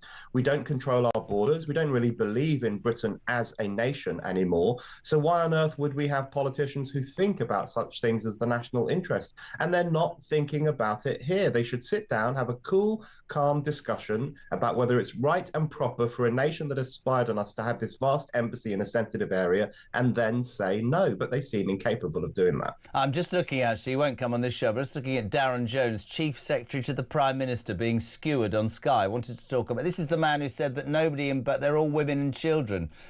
Honest to God, I cannot believe the incompetence. This is interesting. Did you see yesterday when, I don't know if you did, Lisa Nandy, the Culture Secretary, when asked about, you know, was reform full of fascists, said, and I quote, there's a reason for me telling this, in my experience, if it looks like a duck and it walks like a duck, it is a duck. Dennis in Manchester says, Jez, in terms of the new Chinese embassy and in the language of Lisa Nandy, if a secret room looks like a torture chamber and is kept secret like a torture chamber, it's probably a perfectly innocent room to be used as a gym or something. I hope I've got that right, says Dennis in Manchester. He's absolutely spot on, isn't he? Absolutely spot on.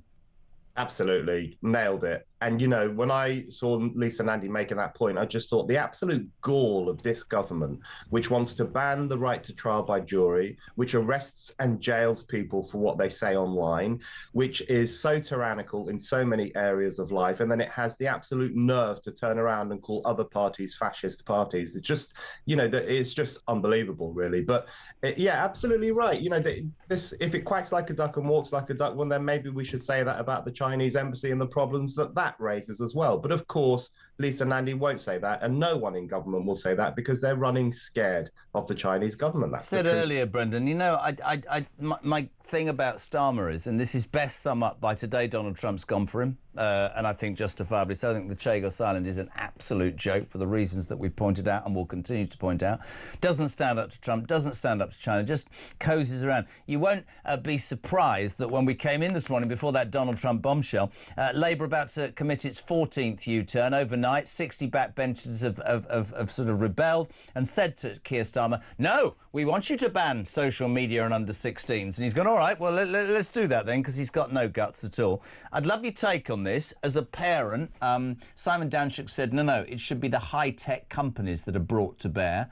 I understand that we need some form of control. And I listened to what Simon said. I do think, I mean, 73% of this country think it should be banned. There's a great article in one of the newspapers from the father of a girl whose life was ended because of something that happened on social media. And he says it's not about banning, it's about dealing with the bigger companies. There needs to be a more sophisticated approach. But certainly something to do with social media has to happen as soon as possible. I really agree. I don't think banning is the answer, and I think it could have unintended consequences. So one of the things that's happened in Australia, where they've banned social media for under 16s, is that kids are now moving on to kind of darker forms of social media. They're a little bit under the radar, and some of which are owned by China, in fact, and that's problematic as well. But something has to be done. There is a real problem when so many young people spend so much time on social media, staring at these little videos, seeing weird things, being, you know, interacted with by weird people. And there's, of course, the suicidal stuff on social media and the pro-anorexia stuff. There's a lot of poisonous stuff on social media. And the thought of a 13-year-old boy or girl just looking at that for 7 hours a day is pretty terrifying. So we do need something. I'm not sure what the answer is, but the big tech companies certainly have a role to play. You're absolutely right, though, of course. If you banned it, I mean, I don't know whether it would work. I like the concept, but better sophistication is definitely the answer because, you know, you push it underground, they'll always find a way. Somebody jokingly said all 15-year-olds would identify as 17-year-olds. Yeah, that would probably be the case. But the truth is there needs to be some control brought. And I think it's a marriage, isn't it, of parents, of schools. It shouldn't just be down to the government, but these high-tech companies who make millions, billions, should be brought to task. The other thing about Starmer, if you are waking up, I have to keep telling you this breaking news because it's extraordinary. We have long said on this station that we don't understand why Keir Starmer and Lord Hermer gave away the Chagos Islands. It's not what the Chagossian people wanted. Mauritius is in China's pocket. There you are, you have it, despite the fact it's a security base, and we'll give you £16 billion, despite the fact that we're financially on our backsides. Well, that's blown out the water, peeps, if you're just tuning in. 25 minutes ago, Donald J. Trump on Truth Social said, shockingly, our brilliant NATO ally, the UK, is currently planning a way to give away the Chagos Islands, the site of a vital US military base, to Mauritius. And to do so for no reason whatsoever. There is no doubt, he says, that China and Russia have noticed this act of total weakness. These are international powers who only recognise strength, which is why the US, under my leadership, is now, after only 1 year, respected like never before. The UK giving away extremely important land is an act of great stupidity and is another in a very long line of national security reasons why Greenland has to be required. Denmark and its European allies have to do the right thing. I just have to do this, Brendan. And the reason that we're up, you know, going, my God, this is huge here today at Talk, is the hypocrisy of our Prime Minister and the government. Yesterday he stood in Downing Street and said, Trump shouldn't have Greenland. Greenlanders should decide who have Greenland. But you didn't give the Chagossian people a chance at all, Starmer, did you? You gave it away. This is interesting, Brendan. Lindsay Evans from South Wales. Trump should ask the Chagossians if they want to be protected by the USA. Giving the Chagos Islands to Mauritius is purely a virtue signalling gesture by Starmer and Harmer to pay colonial reparations via this stupid deal to just demonstrate that they're apparently better people. She nails it as well. She absolutely nails that, doesn't she, Brendan? Absolutely. And, you know, that's what's terrifying about the whole Chagos Islands affair, which is that it was driven by virtue signalling. We now have a ruling class that cares more about its own so-called virtuous image than it does about real structural geopolitical issues. Imagine having a political class that's driven by this kind of desire to do this moral preening in public, to say we're wonderful, socially enlightened people, we're going to self-flagellate for the crimes of history and hand this island over to Mauritius. That's not how these kinds of matters should be sorted out. And Trump's note is absolutely devastating. And I know the Liberal establishment and the Labour Party will say Trump needs to butt out of Britain's affairs. The truth of the matter is that what he has said this morning is devastating to this government. It really is. Just been past it. I've had Isabel Oakeshott on. We're going to get her on the show for a comment before 8 o'clock. The cost of Starmer's Chagos deal. You ready for this, peeps? Nearly £35 billion. £35 billion. Now, this man could not get through Parliament, OK, a cut of £5 billion in our welfare budget because it was watered down by his lily-livered politicians. 7 times that is being the cost of giving away our land and some money to a government that's in China's pocket. I mean, this story is beyond huge. Also, just very quickly, Brendan, excuse me, I think I'm getting this throat thing. His personal approval rating, we were reading today, is the lowest of any Prime Minister in history. It's 75% of this country think he's inept. 7% don't give a toss, but perhaps the most frightening thing is that 18% of people in this country think he's doing a good job, Brendan O'Neill. I haven't found one yet, though. I'm not sure if it's real. That's terrifying. Who are these 18%? I want to meet some of these people, have a word with them. Yeah, he is catastrophically unpopular because he is useless. He is so useless. He is, you know, even the U-turns are starting to get on my nerves. And he's usually U-turning on policies I dislike. He's usually come up with some policy that I think will be terrible, and then he U-turns on it. But I just think, you know, just for once, see something through, even if it's something I don't really approve of. I want to be ruled by a government that actually knows what it's doing. That has even if I just completely with you, even if I disagree with it, have the gumption to stick to it. Here's a question for you, Brendan. You know, Alison in Richmond says, is there still time for the Chagos idiocy to be stopped? Do we know the answer to that? I don't know the answers to that, but I really like the idea of the Chagosian people saying to America, listen, do you want to strike up a deal directly with us and, look after us on our island? I mean, that's the kind of confrontational question we need to be asking. But this will haunt Starmer. I'm amazed that it hasn't been a bigger national scandal. I know lots of your viewers and callers have been concerned about the Chagos Island issue for a few months. But in the broader political sphere and in the media sphere, it really hasn't got the traction that it deserves to have. What Starmer and Herma did was outrageous. Look, you've got footage there of people, the Chagosian people, protesting against what was done, and the amount of money that's been wasted on this. It really is one of the great scandals of our time. And I'm completely with you, and I've got an answer actually to Alison. This just in: Chagos debate will return to the Commons after the House of Lords. This is important. Inflicted 4 defeats on the bill last week, so it still isn't law. So there is time. There's no doubt that Starmer is now under even more pressure from Trump, because Trump will use the hypocrisy angle that I have been talking about for half an hour, first put by Simon Danshuk. You didn't, Greenlanders should decide, but the Chagosians don't. It'll only take the Chagosian people, you're absolutely right, to jump up and down and say, we don't want this, and he'll have another win. Everybody slags Donald Trump off, and I will say this point, sometimes rightly so.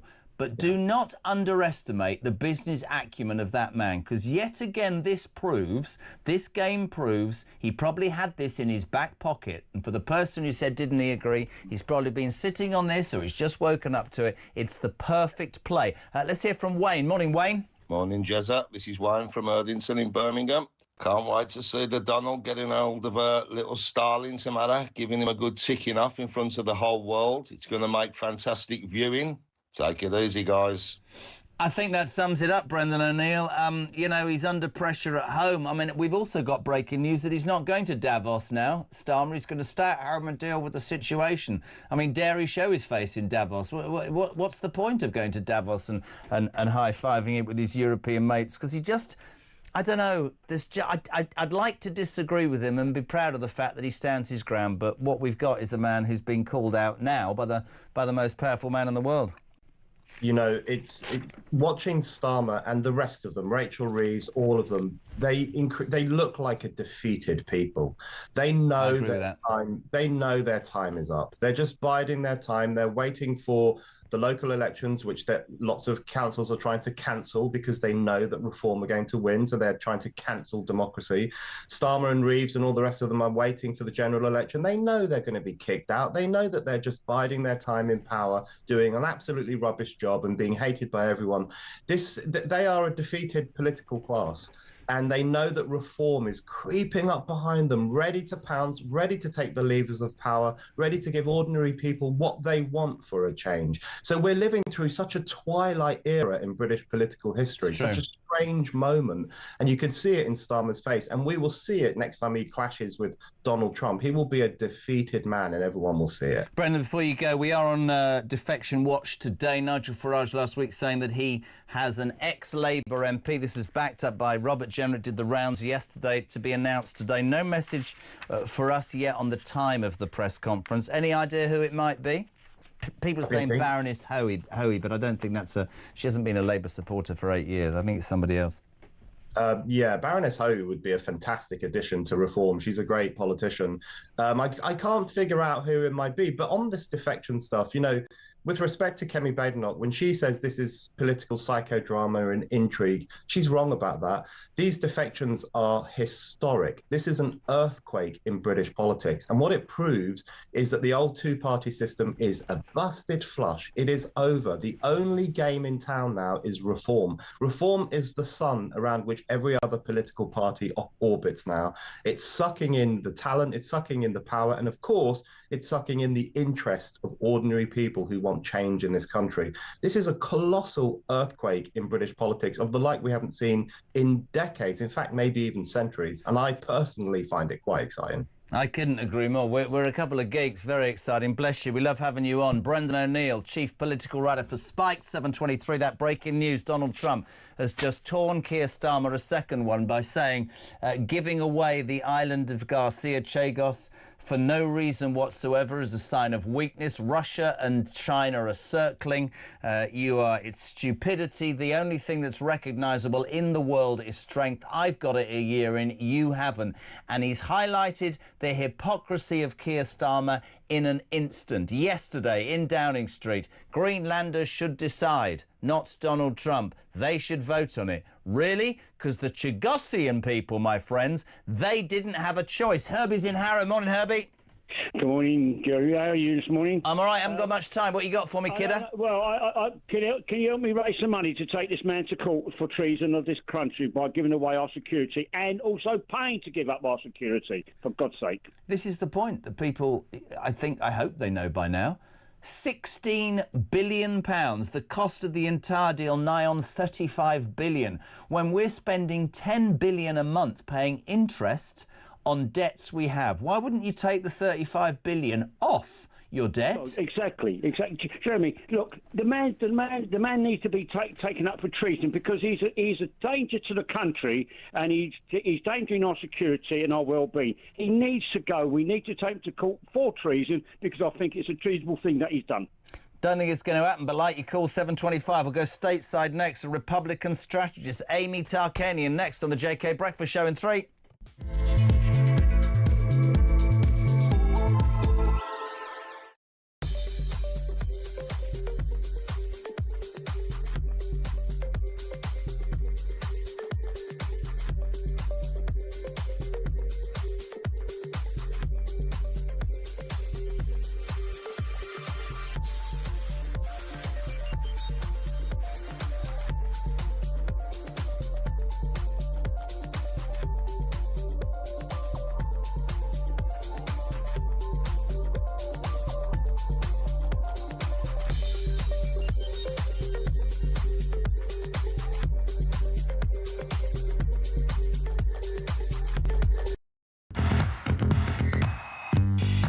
Water cooler chat, it's so like, oh, I'm doing dry January. It's just like, go have a drink. Come on. What I think about dry January, I don't like any of this puritanical stuff.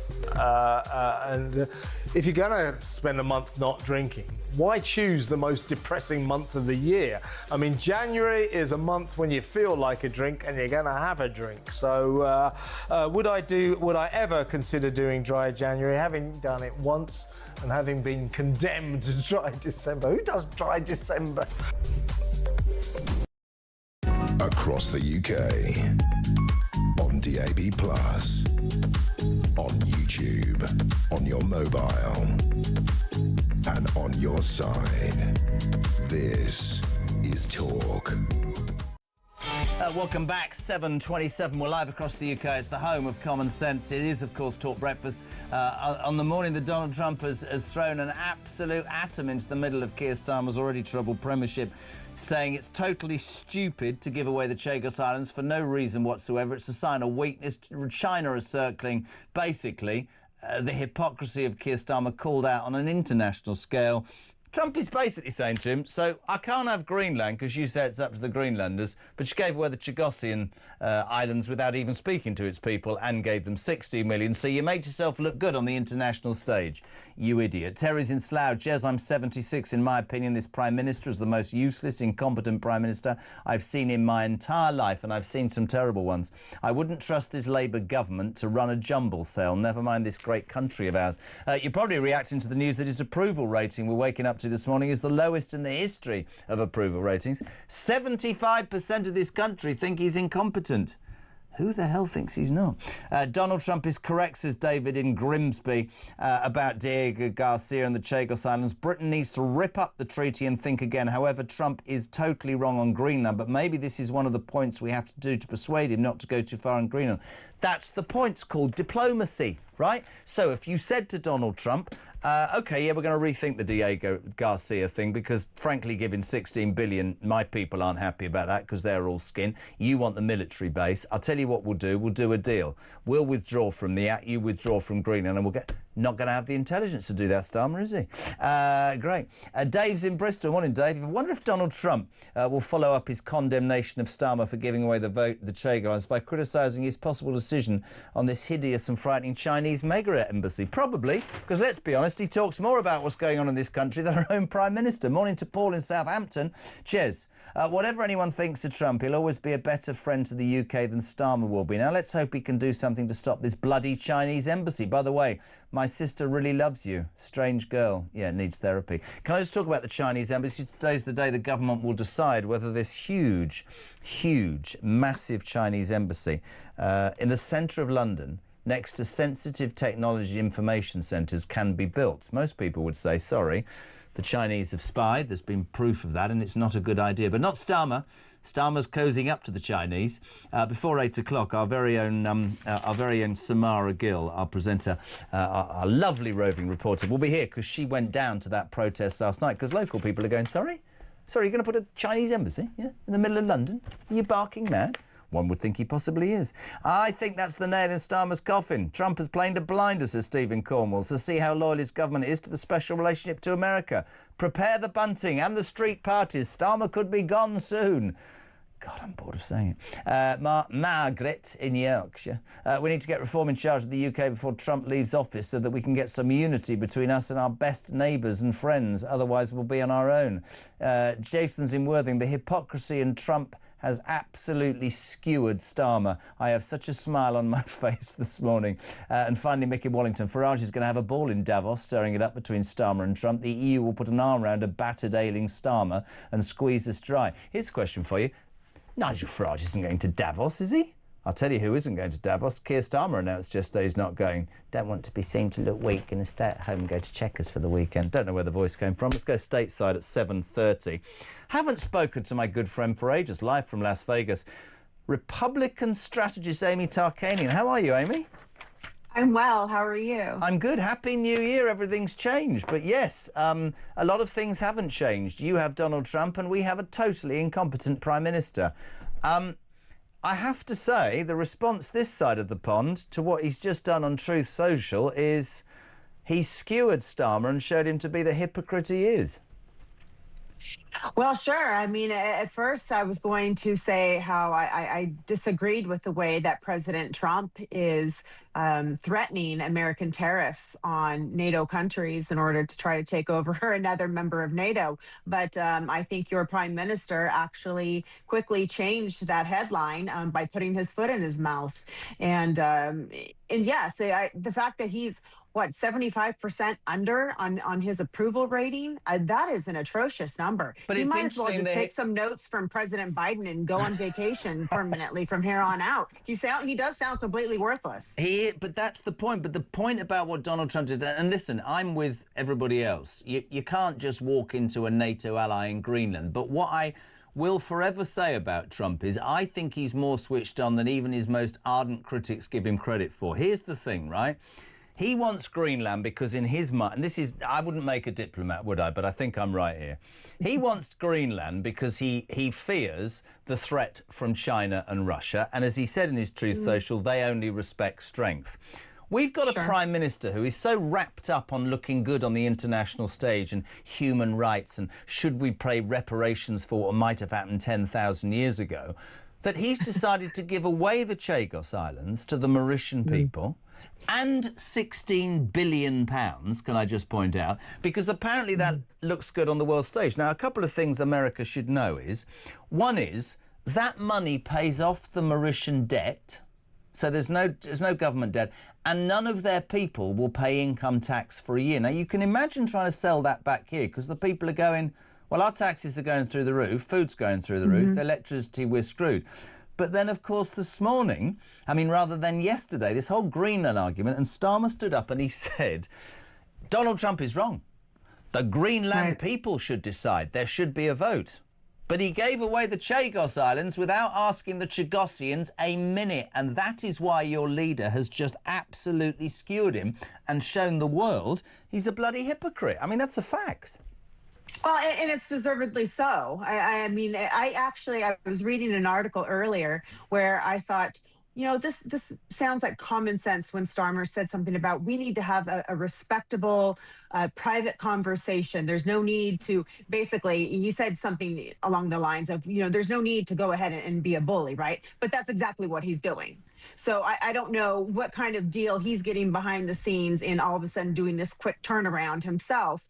Or maybe he does know that he's quickly on his way out the door. And so now he's just, I don't really care too much about what my constituents think. Well, I just think he's gutless and doesn't. We were talking about Trump earlier, which I know, and you've been a critic of Trump, and I've been a critic of Trump. But you need to stand up to somebody like that. Trump will respect. Well, and you need to be consistent. Yeah. You need to be consistent as well. I mean, you can't just say, like you pointed out, one country can make up their own minds while another one can't.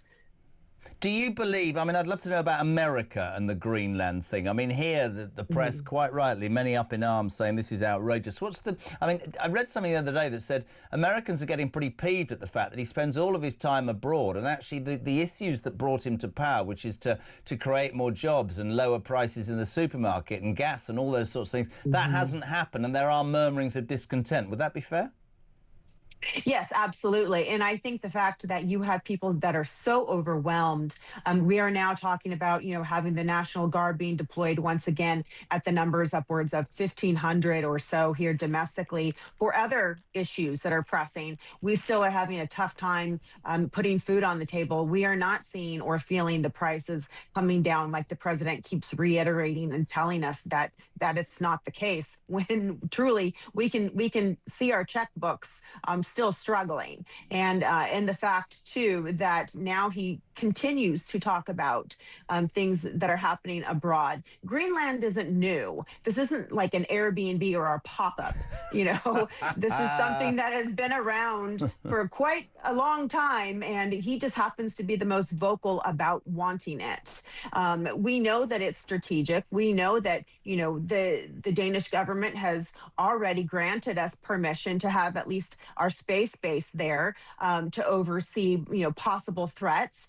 We know that there are rare earth minerals also on Greenland that everyone is very well aware of.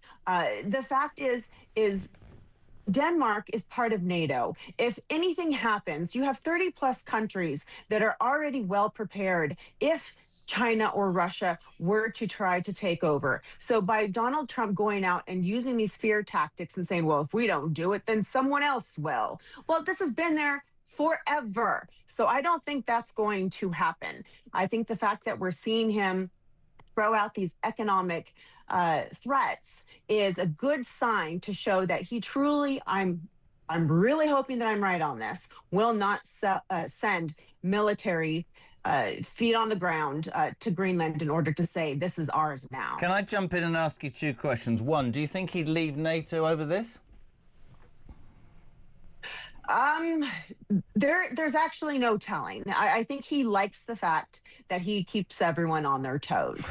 He likes to throw out spaghetti, see what sticks at the wall, and then he works his way down. I think he likes to be as aggressive as possible from the get-go, and then see who's willing to cave, who's willing to bend, who's willing to break. That's a business approach, and people can jump up and down. But if I'm right, and today's outpouring on Truth Social, which has skewered Starmer over the Chagos deal, if I'm right, that will be his bargaining chip. And we all, you, me, everybody, we're very quick to say, the man's barking mad and the man's got... Nobody ever goes, maybe he's far cleverer than all of us. And all the people in England who think giving away the Chagos Islands, right, are now all going, hold on a minute, he's right. There's the hypocrisy. I don't think he should have Greenland. I think he wants more strategic sources there, and I think this will be a bargaining chip. If it gets this ridiculous giveaway back from Starmer, then I welcome Donald Trump's involvement in this. The problem with the Chagos Islands is the Mauritian people, the Chagossians, weren't consulted, don't want to be tied into Mauritius. The Chagossians were very happy. And so if you're saying that one person or country should take a vote, then so should the other. I just wonder sometimes whether we underestimate Donald Trump. I know it's a strange question, but I think it's a point. No, I think you're correct on that. And I think the fact that with this situation in particular with Starmer, he no longer is going to be allowed to have a seat at the adult table. he's now proven he's going to have to go down to the children's table, and so he's no longer going to be taken as a serious participant in this conversation. I'm just thinking about Christmas Day, and the kids. There were so many people at my house, and the kids had to sit, and the little kids had to sit on a little table, and I'm just thinking now of the next time they're at Mar-a-Lago in Washington, and Starmer will be sat on a little table at the end, away from all the conversations. Amy, really good to see you. How's Las Vegas? Is it all right? My favourite town in the world. It's wonderful. The weather's beautiful. It's perfect. I just went and saw The Wizard of Oz at the Sphere. I love our town. Do you know what my wife said to me the last time? This is true. When you go to Vegas, you have to leave a little bit of yourself in Vegas, which you never get back, but you go back trying to find it and lose a little bit more. It's true, that. Love the town and love you. Thank you so much for coming on. Amy Tarkanian, Republican strategist. The breaking news this hour, Donald Trump has gone for, in a big way, Starmer. Why did you give away the Chagos Islands? That's idiotic. It's a complete show of weakness. And you're a hypocrite, by the way, mate, because you've told me I can't have Greenland because I should check with the people, but you didn't ask the Chagosians. Did he, Steve? Morning, Jezza, Steve in Leeds. Well, it's obviously Donald J. Trump listens to talk. I sent you a voicemail yesterday saying about how Labour think that Greenland and the Greenlanders should have a say in what happens, but the Chagosians didn't get that when we decided to give it away. Anyway, have a good show. I'm going to prepare to be the next Prime Minister.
Across the UK, on DAB+, on YouTube, on your mobile, and on your side. This is Talk.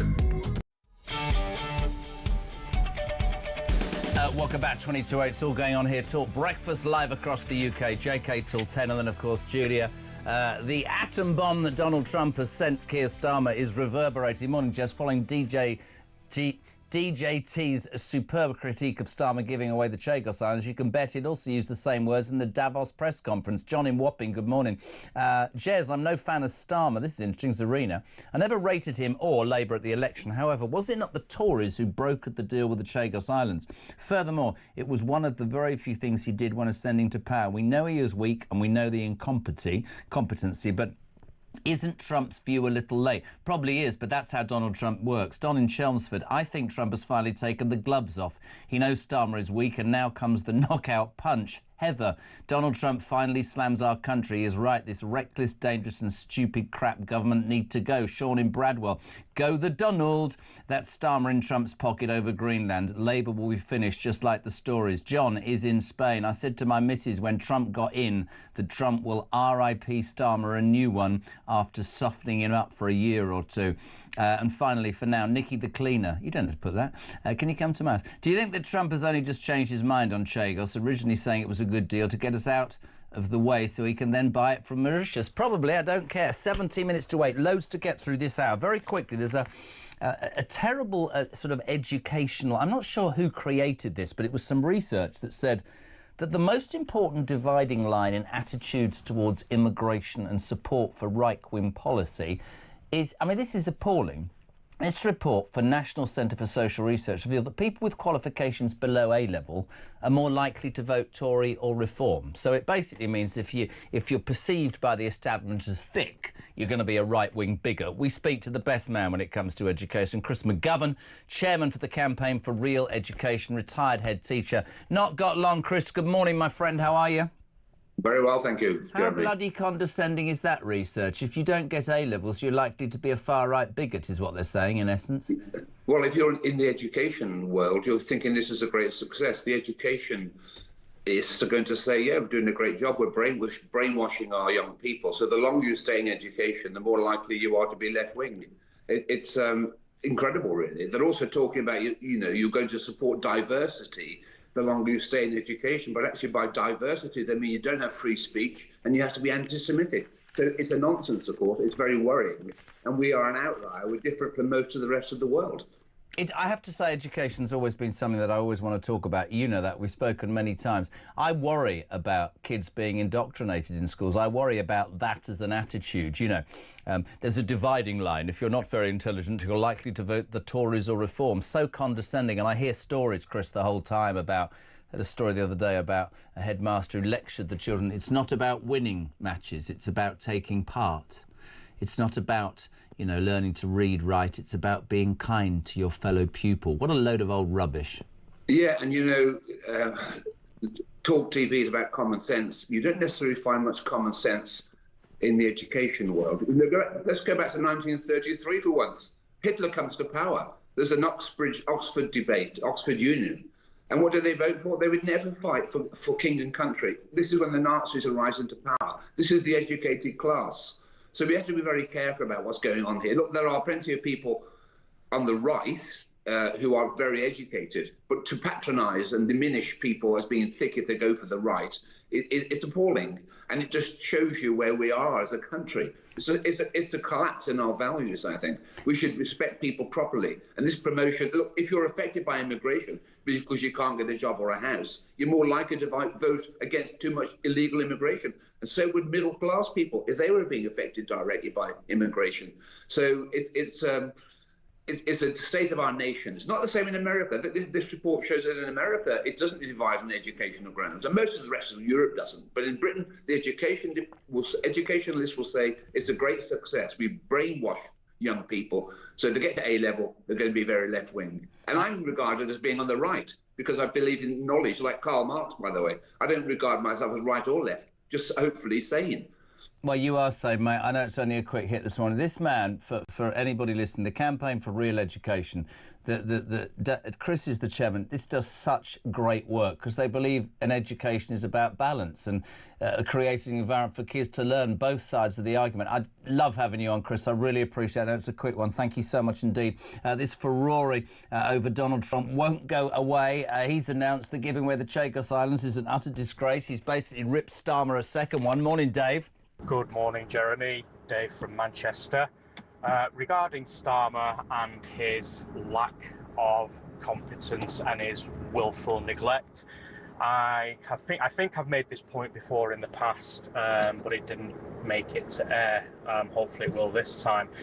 I can't help thinking that this is some kind of long con by Starmer and his cronies. Look at my left hand over here, look at what it's doing, yay, look at this over here, while all the while, what is the right hand doing? I can't shake the feeling that we're missing something, because no government, no Prime Minister, no patriotic British person can ever be this bad and do this much damage. Loving the show, keep fighting the good fight.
Mark Dolan. Join me every weekend from 6 a.m. for the stories that matter to you.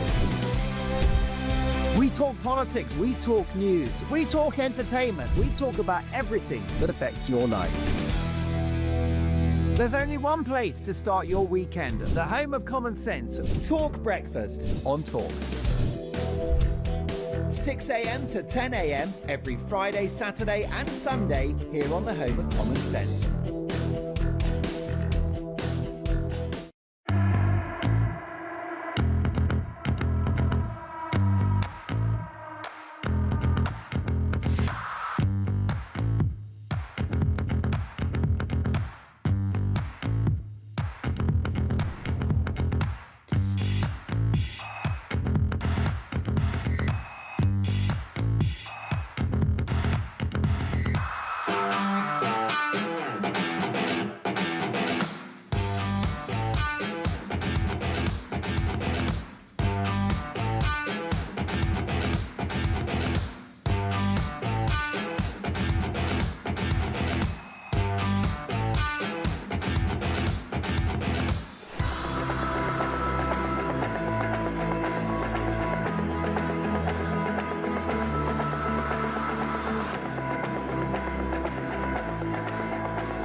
Across the UK, on DAB+, on YouTube, on your mobile, and on your side. This is Talk. Oh, it's a lovely morning. More rubbish for Keir Starmer to deal with. Donald Trump's gone absolutely ballistic about him giving away the Chagos Islands. It's all part of the Greenland deal. I'm loving it. Very quickly, we'll go to Hampshire. Laura Jane, I've only got 30 seconds. What do you want to say? Can't believe, JK, you can't see it. He's communist. Take away our free speech, digital ID, and a Chinese embassy. This all is rooted in communism. That is this government, and I cannot believe that people don't call it like it is. Well, I don't disagree with you, but thank you for your call. That's Laura. This is interesting. Zoe in Lancashire. Morning, Jez. Starmer told Trump apparently about Chagos and said he agreed. Well, clearly Trump didn't know the details of it. Or this is what will happen. Starmer stops Chagos. Trump drops his tariffs. They do a deal on Greenland and everybody's happy. Could be right. Brian's in Christchurch in Dorset. Jez, I'm an educated to degree level and I'm a Reform UK voter. It's another example of utter nonsense research. Tony's in Southampton. On the uneducated backing Reform, isn't it more likely that the people who went to university being brainwashed are unable to think for them bleeding selves? Quite right too. Morning, Carl. Morning, Jeremy. Carl here from Coventry. Well, I find it, astonishing that 18% actually believe that he's doing a good job, Starmer. That is unbelievable. I can only think it must be the same 18% that think it's right that blokes can dress as women and go in the toilets, women toilets, and watch them get changed and that. Must be the same people. Couldn't agree more. 8 minutes to 8. We're crossed now. I honestly, she worked so hard. We said don't come in today. Our roving reporter is just waking up. Good morning, Samara. Look at that lovely background in your opulent house. How are you? I'm good, thanks, Jeremy. Yeah, God, studio's still coming along, but we're getting there.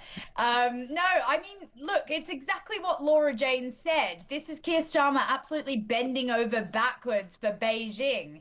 And I just think it's completely within Labour's DNA to be giving out super embassies to China. Well, let me just say, because we've had this breaking news, this literally an hour ago, that Donald Trump has basically said giving away the Chagos Islands was bloody stupid and sums up how gutless you are. I think it's all part of the Greenland thing. The other big news of the day, of course, the Chinese super embassy in the centre of town next to buildings and areas that have sensitive information. Today, apparently, Starmer's going to say yes. You went to the protest last night. Is this local residents? So a lot of it is local residents. There were also Hong Kong dissidents there and Chinese nationals as well. And all of them are scared to the back teeth about what Keir Starmer is going to give China. I mean, we've had instances in Manchester before where, you know, they've taken protesters into the Chinese embassy and assaulted them on the grounds there. So giving China this super embassy is going to be a massive issue. I mean, I thought that Keir Starmer was a human rights lawyer. China doesn't exactly have the best track record for Keir Starmer to sort of ingratiate. I mean, if you see the Royal Mint, it is a massive embassy, and leaked documents actually reveal that underneath there are lots of rooms that haven't been accounted for that would be right next to vital telecommunications channels that would give financial information potentially to China. So this is a huge national security risk. And even the Speaker of the House, Mike Johnson, yesterday in the US, again telling the UK what they should think, said this is a very bad idea. Not another bad idea. You've got some footage, though, of you at the protest. Can we play that, please? Let's have a look. Samara outside the Chinese embassy. Behind me is a protest staged by many Chinese nationals, Hong Kong dissidents, and again, people and locals in the area who do not want this Chinese embassy, which is just behind me in the Royal Mint.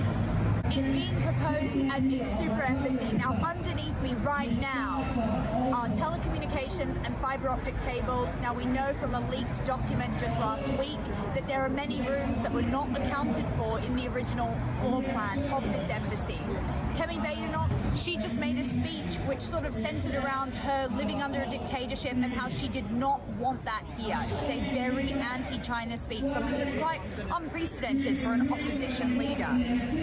You can see that there is a very, very strong presence. We were told earlier that we needed to be careful because there are a lot of plainclothes Chinese police officers going around and trying to surveil people already. The message is clear, both from Reform UK's Danny Kruger, Ian Duncan-Smith and Kemi Badenoch. They do not want a Chinese super embassy here in the heart of London. Let's go back to Samara on Zoom. It's extraordinary to me that and again, I'm not sticking up for the Tory party or Reform. We base this radio and television station on common sense. This man does not seem to get it. We woke up this morning to a potential 14th U-turn on social media bans. He's blatantly going to have to change his approach to the Chagos Islands because he's been proven to be a complete hypocrite by Donald J. Trump. The Chinese embassy, people are screaming at him, come on, there's definitive proof the Chinese have spied on us and yet you're letting this go. Why is he cozying up to Beijing? Is it for trade or because he wants to be, Samara, all things to all people and sadly falls on his backside? You know, Jeremy, you're so right. I think it's a combination of everything, but it's also about this left-wingism that has infiltrated the West. I mean, Mark Carney, who is the Canadian Prime Minister, is over in China right now. And in a speech last week, he said, this is the new world order. So essentially what's happening is people are getting, you know, because of their weird political standing, Keir Starmer and these other PMs are distancing themselves from Trump because they think he's a joke and getting cozy with China. This could have massive effects on the global world order, as they're calling it. And I'm not liking the look of any of this. No, I couldn't agree more. Later on, we'll have another report. We really appreciate it. She's a busy lady. She's heading into the studio later. That is Samara Gill, our roving reporter, talking about this Chinese embassy. The decision will be taken by the government today. Many people believing that Starmer will say, yeah, it's fine. We know you spy, but why don't you build a massive, great Chinese embassy in the middle of London near all the security and fibre optics, all that?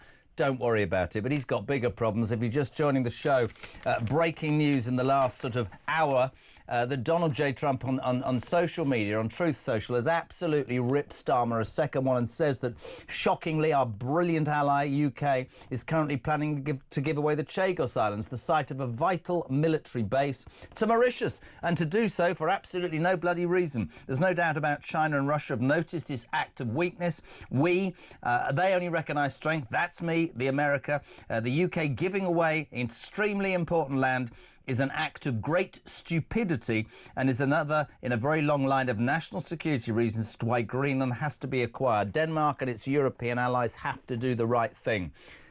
What this does in the last hour, Donald J. Trump, love him or loathe him, is absolutely get to the heart of the hypocrisy of this Labour government. Yesterday in Downing Street, you saw that insipid press conference where Keir Starmer said it's not for Donald Trump to impose his will on the will of the Greenland people. They should decide. You can't just give it away or walk in. Oh, I'm sorry, because you gave away Chagos. You didn't ask the Chagosian people at all. You gave them to Mauritius, and in effect China, and 16 billion quid. So you are now, on an international stage, a hypocrite. At home, you have the lowest approval rating in the history of politicians. Overnight, you're talking about a 14th U-turn, about Labour's sort of social media ban. And people say to me, you can't make this whole show about Starmer. I don't want to. I'd like to come in here and talk about the Beckham feud. Not. But the truth is, internationally, locally, domestically, this man is more incompetent as the days go on. Jan, good morning. Morning, Jez. You know, when we say they had 14 years to be ready for government and they haven't been ready for government, they were ready to sign that Chagos deal within a week of getting into power. So instead of getting ready for the UK to govern the UK, they were already behind the scenes getting the Chagos deal sorted, ready to sign on the first day they get in. That is disgraceful. Jan from Newcastle. Great show, Jeremy. Keep going.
This journey of me following the migrants went from sort of 10 in the morning, all around the clock, to late at night, to the point where, you know, on buses, on trains, through streets, at every key point, French military police and the French police, they were there. They were on the bus, taking down notes, taking pictures, but not doing anything to deter the migrants or stop them, just being there.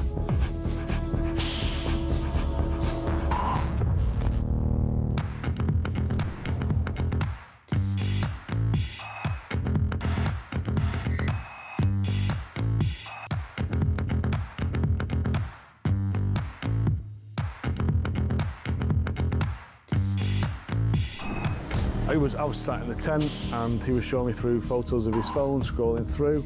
This was barbaric, horrific stuff. Blokes going through walls in vehicles and then jumping out and shooting everyone. You know, his WhatsApp picture was him with a mask on, with a gun like that. You're in a tent with this guy? I'm in a tent with this guy, and actually he's just showing me this stuff. I'm just thinking, this is not the kind of bloke you want to be coming to the UK.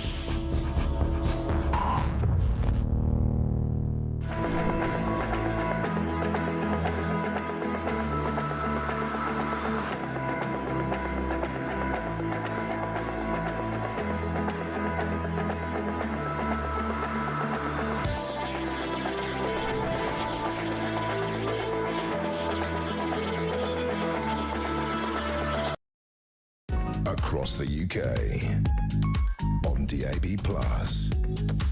on YouTube, on your mobile, and on your side.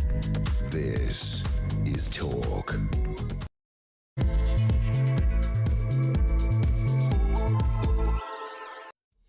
Oh, my goodness me. Welcome back. Just gone 8 o'clock. We're live across the United Kingdom. Tuesday, the 20th of January with Talk, of course.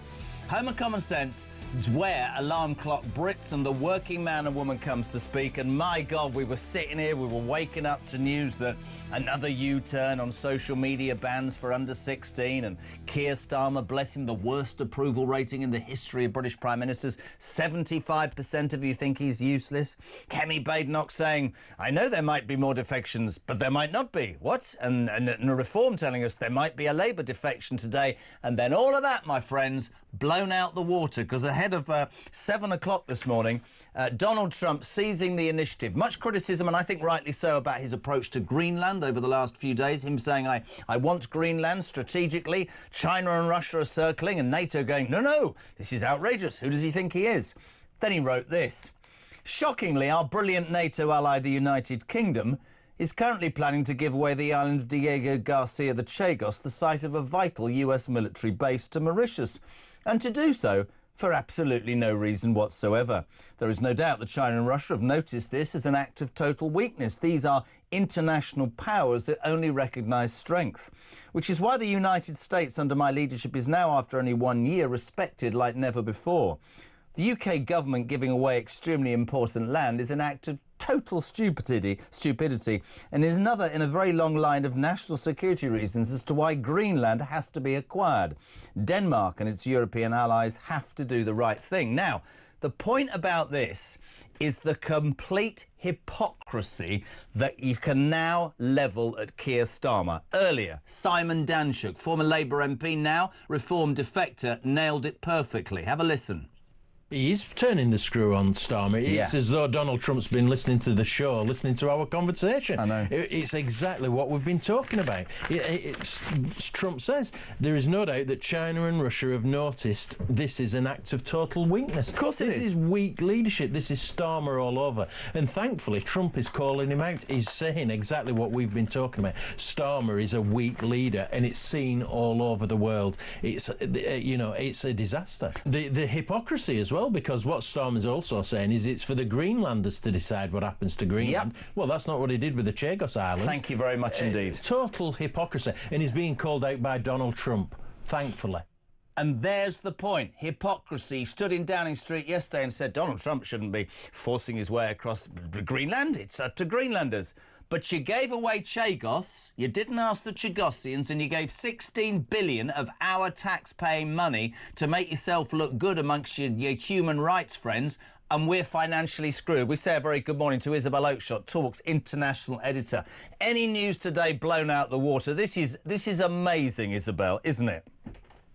I absolutely love it. I mean, of all the many crimes against politics and against our nation that Keir Starmer has committed, and there are such a long list of those, the utterly bizarre and self-harming decision not just to give away our sovereign territory, but to actually force the British taxpayer to pay to give it away is right up there as the most outrageous act of treachery.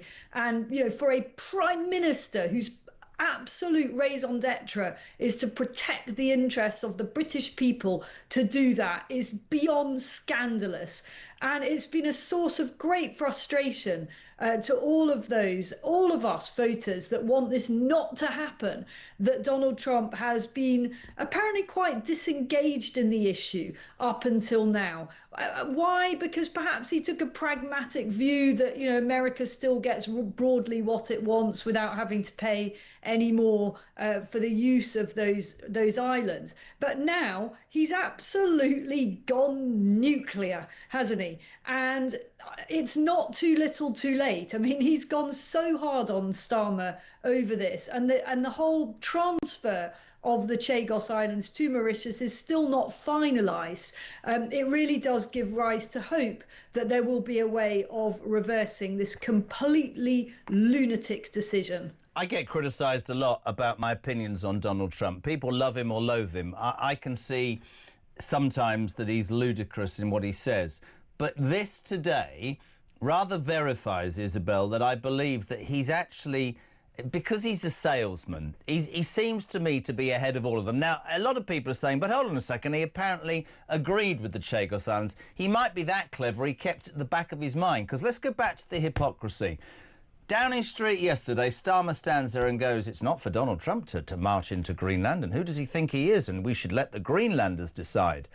But as I said out of the news, he gladly gave away the Chagos Island to Mauritius, who are in the pocket of China. 16 billion quid of our money when we're skint. In fact, we found out that the cost of the Chagos deal overall, Isabel, is £34.7 billion, which is a third of the money that we owe. It would have made more sense in my mind, right, to have done something about that. We've got this in from Nigel Farage. This is a tweet from Nigel.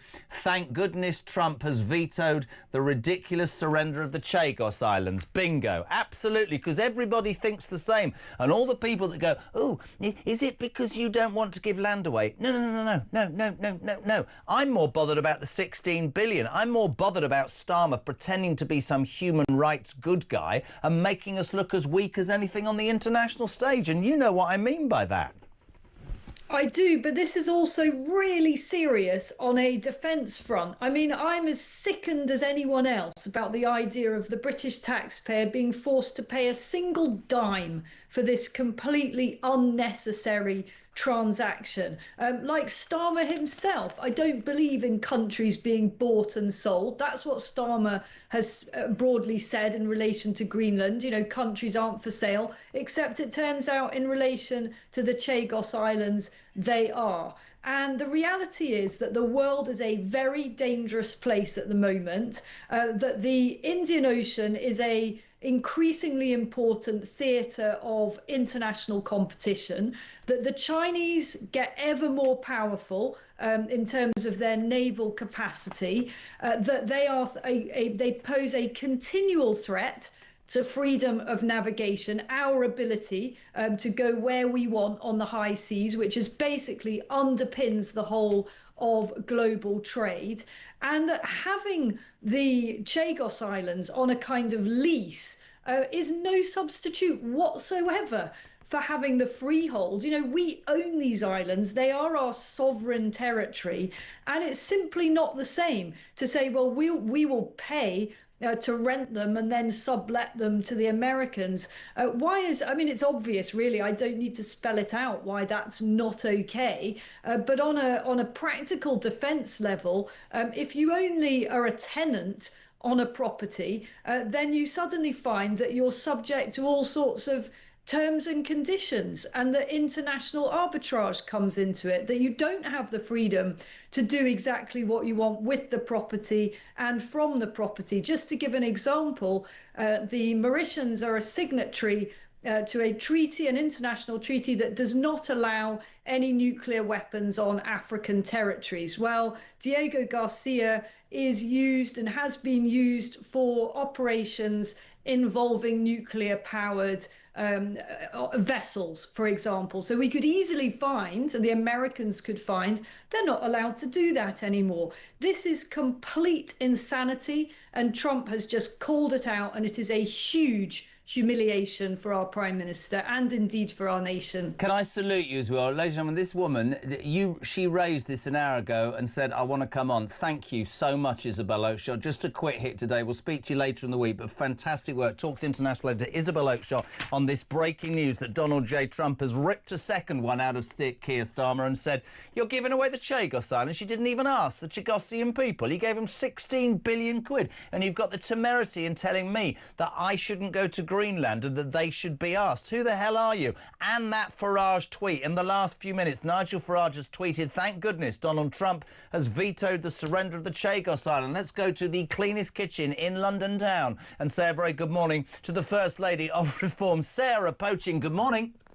Good morning, Jeremy. How are you? You still haven't used your tabletop, have you? Listen, straight on, thank you for joining us straight away. I mean, this was an hour ago. We were sort of going, oh, 14th U-turn, he's got a really bad approval rating. And then this unbelievable Truth Social post from Trump. And as I said, for people that are tuning in, I've thought the Chagos giveaway is a disgrace for ages. I think the money is a disgrace. I think trying to appear, I don't know, as some human rights leader on the world stage whilst weakening us is ridiculous. Donald Trump's just absolutely torn him to shreds, hasn't he? He has. I mean, I just listened carefully to what Isabel's just said. I agree with everything that she was commentating on. The point is, Donald Trump is standing up to hostile states. The Chinese are circling. Russia is circling. It doesn't matter whether we talk about Chagos or whether we talk about Greenland. Yesterday in the chamber, we spoke about all of these things, and the high north, as we call it, the Arctic and the space that's opening up there. We know that hostile states are circling us now, and we need to act. I couldn't agree more. And of course, there's a lot of people, Sarah, who will say, "Oh, this threat's out. You know, it's not necessary." I'd just like to put to you, it's really interesting because a lot of people, and I wanted to talk it from this angle, say Donald Trump's a nightmare, and I understand in some scenarios, but when situations like this arise, I don't know about you, but I think, my God, he's streets ahead of everybody, because yesterday we saw Starmer go, "You can't just march into Greenland. Greenlanders should decide."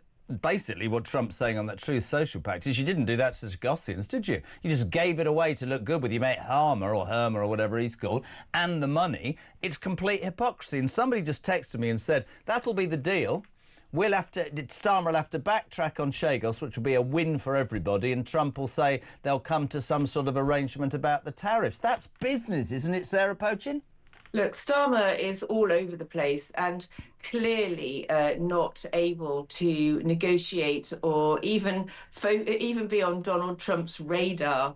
It's quite clear that Donald Trump is calling the shots here, and that Starmer, when you think back to the Reagan and the Thatcher days, they were equals. We don't have that anymore, do we? We are being pushed around by Trump. But what I would say in Trump's defense is, yes, his methods may be unorthodox, but look, he's taking control. He's standing up to these hostile states. Do you think that Donald Trump would sanction a Chinese super embassy in the heart of his capital? Well, yesterday in the chamber, when I challenged the minister about that, she'd spoken about the first, duty of a government is to protect its people, national security. And yet here we are with Starmer letting in a hostile state that wants to sabotage us into the heart of our capital city. I don't think Donald Trump would do that, do you? Of course he wouldn't. Today, of course, is the day that the Chinese embassy decision will be taken, and many people are saying, let me get this absolutely right, Starmer. You're going to pass something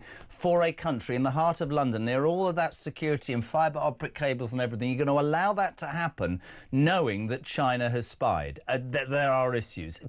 All his priorities are wrong. Can I just tip my hat to you? You'll get embarrassed. I saw your performance in the Commons yesterday. Let's not go into detail. She basically called somebody a liar, got rebuked, and then absolutely skewered the woman who was proven to be an absolute liar. It was fantastic. Sarah just sat there, took her medicine and went, actually, if I could just read this out. And the woman went, oh, God, I have messed up. Listen, can I also talk reform? Nigel has just tweeted, thank goodness Trump has vetoed the surrender of the Chagos Islands. We would all hope, of course, that this Chagos Islands deal is vetoed.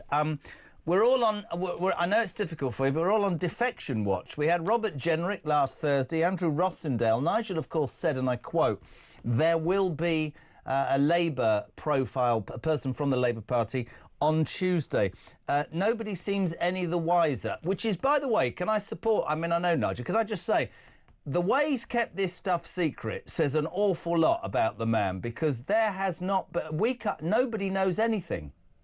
That's right. And, he's an absolute professional when it comes to making sure that leaks just do not happen. So it's quite different from successive governments, isn't it? I mean, you can rest assured, if Farage does become Prime Minister, he ain't telling you anything. We still don't know, but there's no press conference called. Have you any idea at all? I couldn't possibly say, but look, the most important Poaching, what are you giving me? Look at that little innocent face. Does that mean you know, sir? I don't have a lie detector, obviously. I know nothing. Listen, the most important thing about today for reform is the fact that we have a judicial review in the High Court into the local government delay, the local government elections delay. And the judicial review is about whether or not it is legal to deny 3.7 million people a vote in local elections. That's the most important thing that I'm focusing on today. Again, I stood up in the chamber yesterday and questioned the minister on this. How can the British people believe a word they say when only last year, I think it was a junior housing minister, stood up in the House and said, yes, the local elections will be going ahead. They absolutely guaranteed that democracy would not be denied. And there we are, we're U-turning again. Democracy is being denied. Can I just say that was very, very cool, that deflection. I'm not concentrating on that. That was proper skillful, that Poaching. Honest to God, I felt completely skewered myself there. No, you're absolutely right.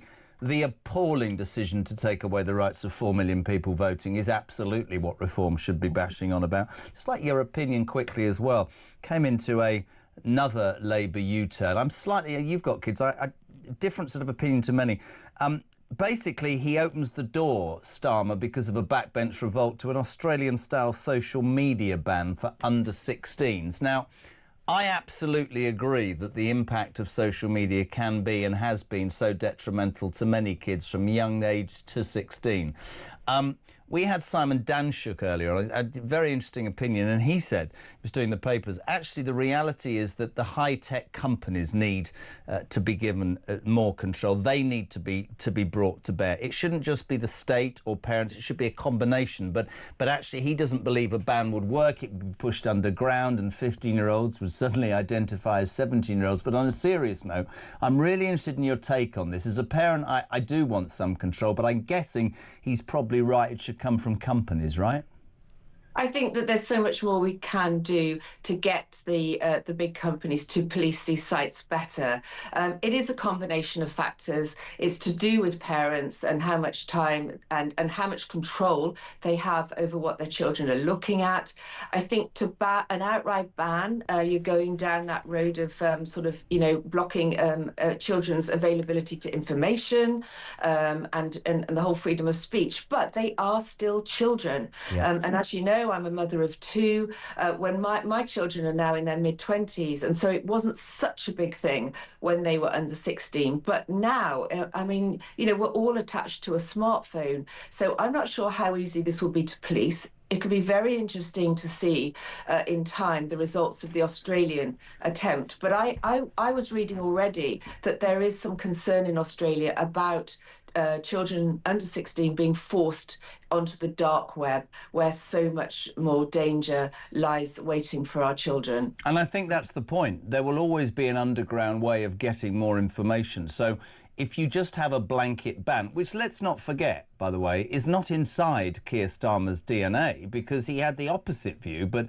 because there's another rebellion from his backbenchers, he's changed his position as he does so often. So the interesting point here is how you police it. And I have to say, I think Danshuk's right. I think it comes down to, all of us, yes, and we're all responsible as parents. My kids are in the car, morning Ollie, morning Iris, and have another hour. I need to, all that sort of stuff. But I don't think a total ban, interestingly, could work.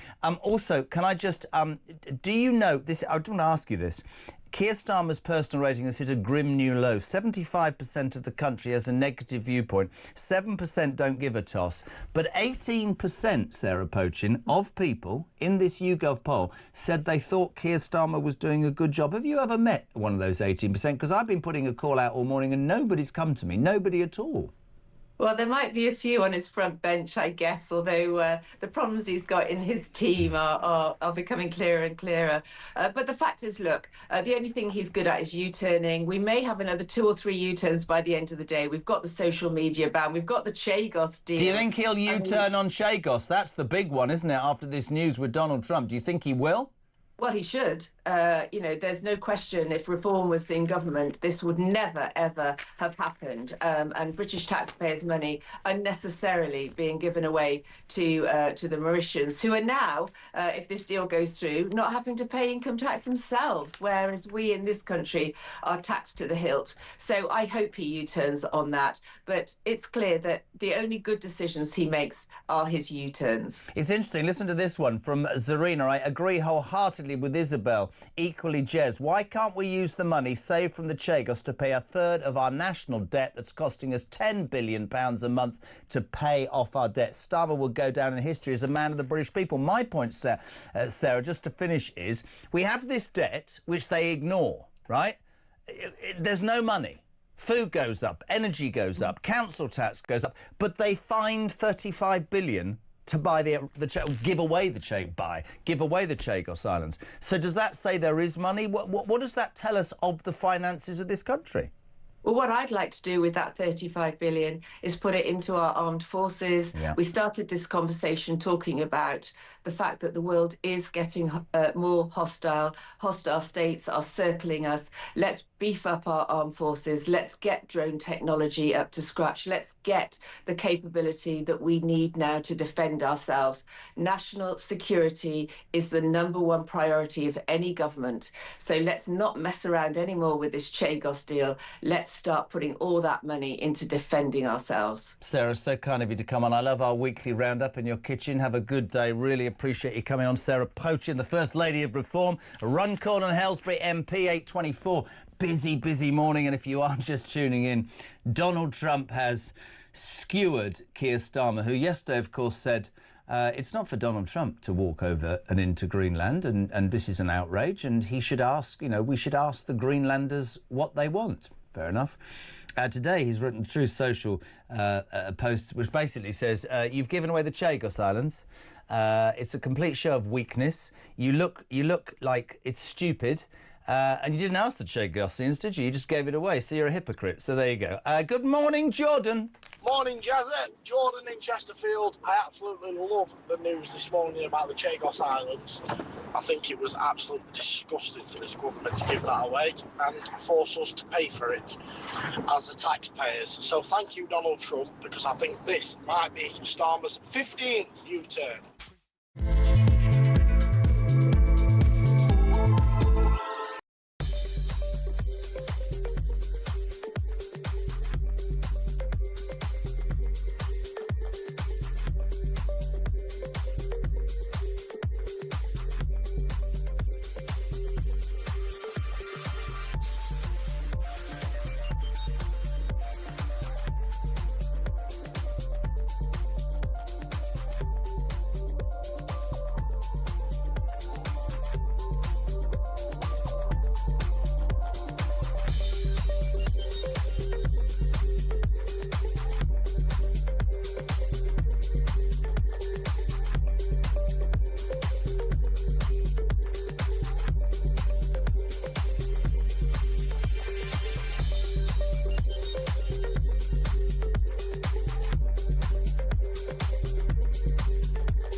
This is the Political Asylum, current affairs, international news, letting criminals off while sending... Oi!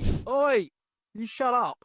I'm trying to record something. Stand by for 3 powerhouse hours of breaking news, challenging views. I don't give a flying damn about international law. I think people will viscerally reject this.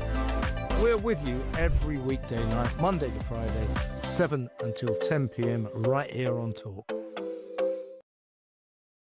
Across the UK, on DAB+, on YouTube, on your mobile, and on your side. This is Talk. Welcome back. The day's biggest talking point is undoubtedly Donald J. Trump's social post, Truth Social post, at about 10 to 7 this morning, when he said, shockingly, our brilliant NATO ally, the United Kingdom, is apparently planning to give away the island of Diego Garcia, the Chagos, the site of a vital US military base, to Mauritius, and to do so for absolutely no reason whatsoever. There is no doubt that China and Russia have noticed this act of total weakness. These are international powers that only recognise strength, which is why the United States of America, under my leadership, is now, after only 1 year, respected like never before. The UK giving away extremely important land is an act of great stupidity. And is another in a very long line of national security reasons to why Greenland has to be acquired. Denmark and its European allies have to do the right thing. So all the criticism, quite rightly in some spheres, about Donald Trump and Greenland, we ask ourselves this. He's completely skewered Starmer. He yesterday said the Greenlanders should decide.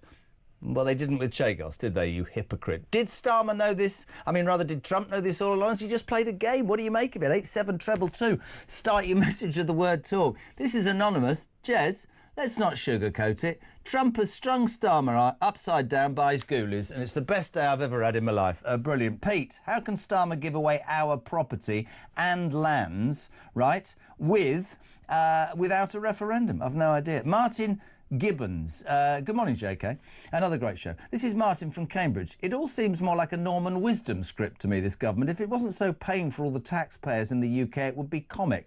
I'm waiting for who the Labour defector is. Have a great day. That's because we're on Defection Watch, 11 a.m. Apparently, according to Reform, well, Nigel Farage last week saying there will be a major Labour name announced on Tuesday. We haven't heard if there is going to be a press conference, maybe under the guise of what's going on. Nigel's pulled it for today, but let me tell you, nobody knows anything because Farage is bloody good at keeping a secret. I will say this, he's just tweeted, thank goodness Donald Trump has vetoed the surrender of the Chagos Islands. Couldn't agree more. We say good morning to the man in the know, the political editor for The Sun. Look at that lovely lounge. Jack Elsom, good morning, my friend. How are you? Yeah, I'm very good, thanks, Jeremy. Quiet start to the day, as usual, as it always is in a world of Donald Trump. Well, you know what? I was sitting here, and I'm not going to lie, by about 6:30 going, oh, 15th, 14th U-turn. Oh, approval rating not so good. Oh, Badenoch saying she's going to tell off people who want to go to Reform. And then this happened. And Jack, let's cut to it, because it's the only thing people are talking about. I and many viewers and listeners here, and I'm sure many of your readers, have had massive reservations about Keir Starmer appearing or wanting to appear on the international stage as some sort of, you know, humanitarian, human rights good guy who's apologising and somehow paying reparations and giving away our land. But more than that, it was this money that's stuck in my craw that, you know, Mauritians won't pay income tax for, I think, 16 months. Their national debt has gone. You add into that, right, the fact that the Chinese are very close to Mauritius, and you think you really are an idiot. But I know I keep saying it. What Starmer has done with his comments yesterday about Greenlanders and what Donald Trump has done today is show Keir Starmer to be a complete hypocrite, hasn't he? Well, the Chagos deal, I think, was always a spectacular triple fault. One, you're giving away British sovereign territory without really asking the British people. Two, you're giving it to an ally of China. And third, we're paying billions of pounds for the privilege. And so that's, I think, why it really sort of stuck in the nation's craw when Starmer greenlit this deal. But what he kept on relying on was the public blessing of the United States. Yeah. First under Joe Biden, then people thought that Donald Trump would kibosh it and see it for the foolish idea that it is. He took everyone by surprise in that Oval Office meeting when he was asked, what are you going to do about the Chagos deal? And he said, oh, actually, I think we'd probably be inclined to support it. And then Marco Rubio, the Secretary of State, a few months later, also gave his endorsement of the deal, despite, you know, criticism from the right in British politics, from Kemi Badenoch, from Nigel Farage. And then I do feel a bit sorry for Starmer here because he can't catch a break. Because no, Colin, this is what I want to. This is what I want to put to you, right? This is what I want to put to you. Are we OK, you're going to say you feel sorry for him. Can I just read you this tweet? Because Kemi Badenoch's now tweeted, paying to surrender the Chagos Islands is not just an act of stupidity, but complete self-sabotage. I've been clear, and unfortunately on this issue, President Trump is right. I don't know the unfortunate bit. Keir Starmer's plan to give away the Chagos Island is a terrible policy that weakens UK security. Jack, I just want to try something with you. Bear with me. I am, amongst many people, very critical of some of what Trump does, and some of what he does I support. So it's a bit like Marmite to me. You say that he surprised everybody in that Oval Office meeting and was all right about it, and Marco Rubio as well. Are we perhaps not giving Trump enough credit here? Maybe he's bloody streets ahead of all of us, Jack Elson. Maybe he kept this because he had designs on Greenland. I don't know. But there's no doubt you cannot feel sorry for a man who yesterday said, and I quote, Greenlanders should decide, and did not give the same choice to the Chagosians. That's a fact. You can't feel sorry for him for that, pal. Well, I think they're two separate points. I think that you can easily look at the hypocrisy of Starmer's comments in terms of Chagos and in terms of Greenland. I totally understand that and why many people are annoyed about it. But it does remain to be, you know, the facts are clear that we are dealing with a very erratic president that does seem to change his mind depending on the last person he's spoken to. You know, when you are searching for the method and the madness, don't underestimate the fact that some of it might just be pure madness. And I do actually think that for Starmer, clearly there are questions for him about the extent in which he has built this relationship with Donald Trump. How much is it actually worth? Is it worth the paper it is written on? Because today it does not look like it is. But in the same time, the man who sits in the Oval Office, the most powerful man on the entire planet, does seem to be quite erratic in the way he's going out world events. Now, but is it? I'm not saying I disagree with you. Is he erratic, or is he in fact streets ahead of all of us? Did he keep this in his pocket? I mean, I throw that out there not to cause an argument, but because I think it's particularly relevant. Because unless I'm wrong, I bet you any money he will veto the Chagos Islands deal. Fantastic. It will be the 15th U-turn, and Starmer will sell it by saying, I've got him to drop tariffs, and they'll come to an agreement on Greenland. That, to me, is a businessman doing a deal. I'm being straight. But what would be the advantage of Donald Trump saying, we totally support this deal, everything on the record about how all the security stuff, all the I's and T's are being dotted and crossed, and then to come out a few months later and go, this is the most stupid thing ever? Because listen, like, potentially, he's playing 4D chess, and we're just living in this world where, we can't see the genius of Donald Trump. But it does seem that we are now in an age where international rules, norms have been ripped up fine. The old world order wasn't perfect, but it's going beyond that now, because we are having a president who's coming out with increasingly strange statements, often in the middle of the night in America, in which no one can really keep pace with what he's doing. But he's right about the Chagos Islands, Jack, isn't he? He's absolutely right about the Chagos Islands. Farage says, thank goodness Trump has vetoed the surrender. Kemi Badenoch says his plan to give away the Chagos Islands is a terrible policy that weakens UK security. So you can argue, listen, we don't need to get stuck on whether Trump's a genius or he's an erratic pain in the backside. Either way, for me, I don't know how you can say you feel sorry for Keir Starmer, the most unpopular Prime Minister in... Oh, my God, we found him! Oh, my God, I didn't realise, Jack, we found you, because 75% of people in the last Gov poll said that they think he's useless. 7% said they don't care, and I've been searching for anybody in the UK who feel... It's Jack Elsom. He likes Keir Starmer. You're one of the 18%, man. I'm joking. He isn't popular, is he, Jack, to be honest? He's a nightmare. No, he's not popular. And by historic standards, he is not popular. No. And that is why he's not just popular. He's not just unpopular with large elements of the country. He's also unpopular with large elements of his backbenchers, which is why we are now seeing, I think, what has been the 14th U-turn of his time in office, where literally days after Labour MPs started throwing their weight around in terms of getting this ban for social media for under 16. Yep. Starmer, who previously was very resistant to the idea, has now crumbled like an oatcake. And so yet again, we are seeing the might of the Parliamentary Labour Party really, asserting their dominance over number 10 Downing Street, because Starmer knows he's in a vulnerable position and his political career lives or dies with these 400 odd MPs. And enough of them have come over the top today and said, we do think that social media should be banned, and therefore he has moved on it. What is going to be interesting, because at the moment, the polling shows this is a very popular policy, but like other things, as soon as Keir Starmer adopts them, like ID, the polling then collapses. This is do you know what? That's proven why you're the man, because actually that's genius. Because if you remember, there is a poll that says that 73% of the UK would like a ban on social media under 16s. Simon Danshuk was on there, and he thinks that would force it underground, and it should be more about the tech companies being brought under control. And I actually must say I think it needs a more sophisticated approach. But you're dead right. I don't know what the policy was, but there was a policy. Digital ID was about 50-50%. And then when he backed it, it was minus 50%, wasn't it?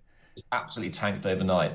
So I think that goes to show, how unpopular he is that as soon as he takes ownership of something, often what you will see is the policy, which didn't really divide opinion to begin with, did divide opinion to begin with, then become quite unpopular. And it'd be interesting to see in the weeks ahead how this social media ban does end up playing out, I think. I love it. Finally, mate, and great.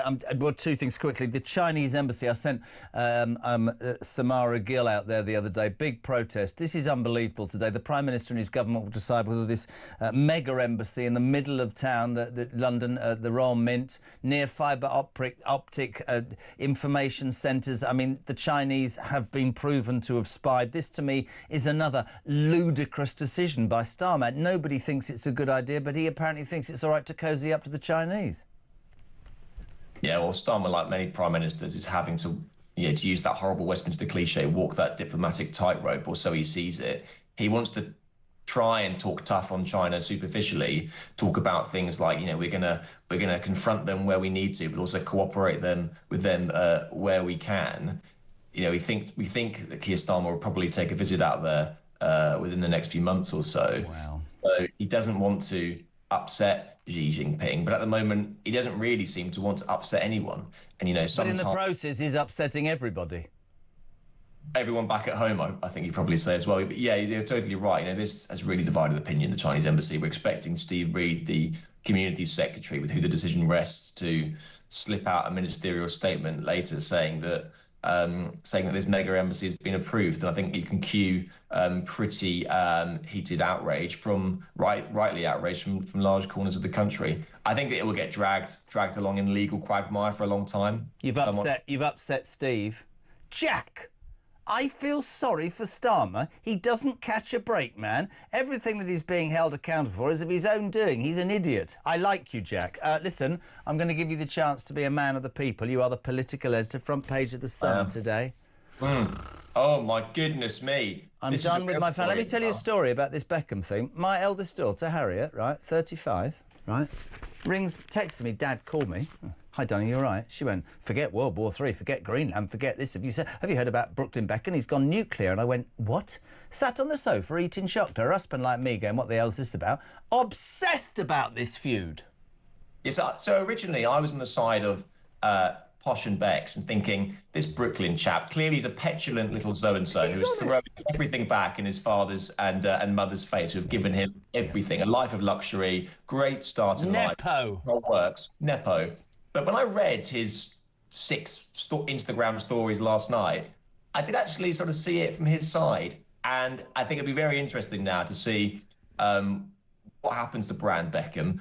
Clearly, there is some truth in the fact that everything is stage managed, everything is polished. I can understand that from his side of things. It'd be interesting to see the Beckham's response.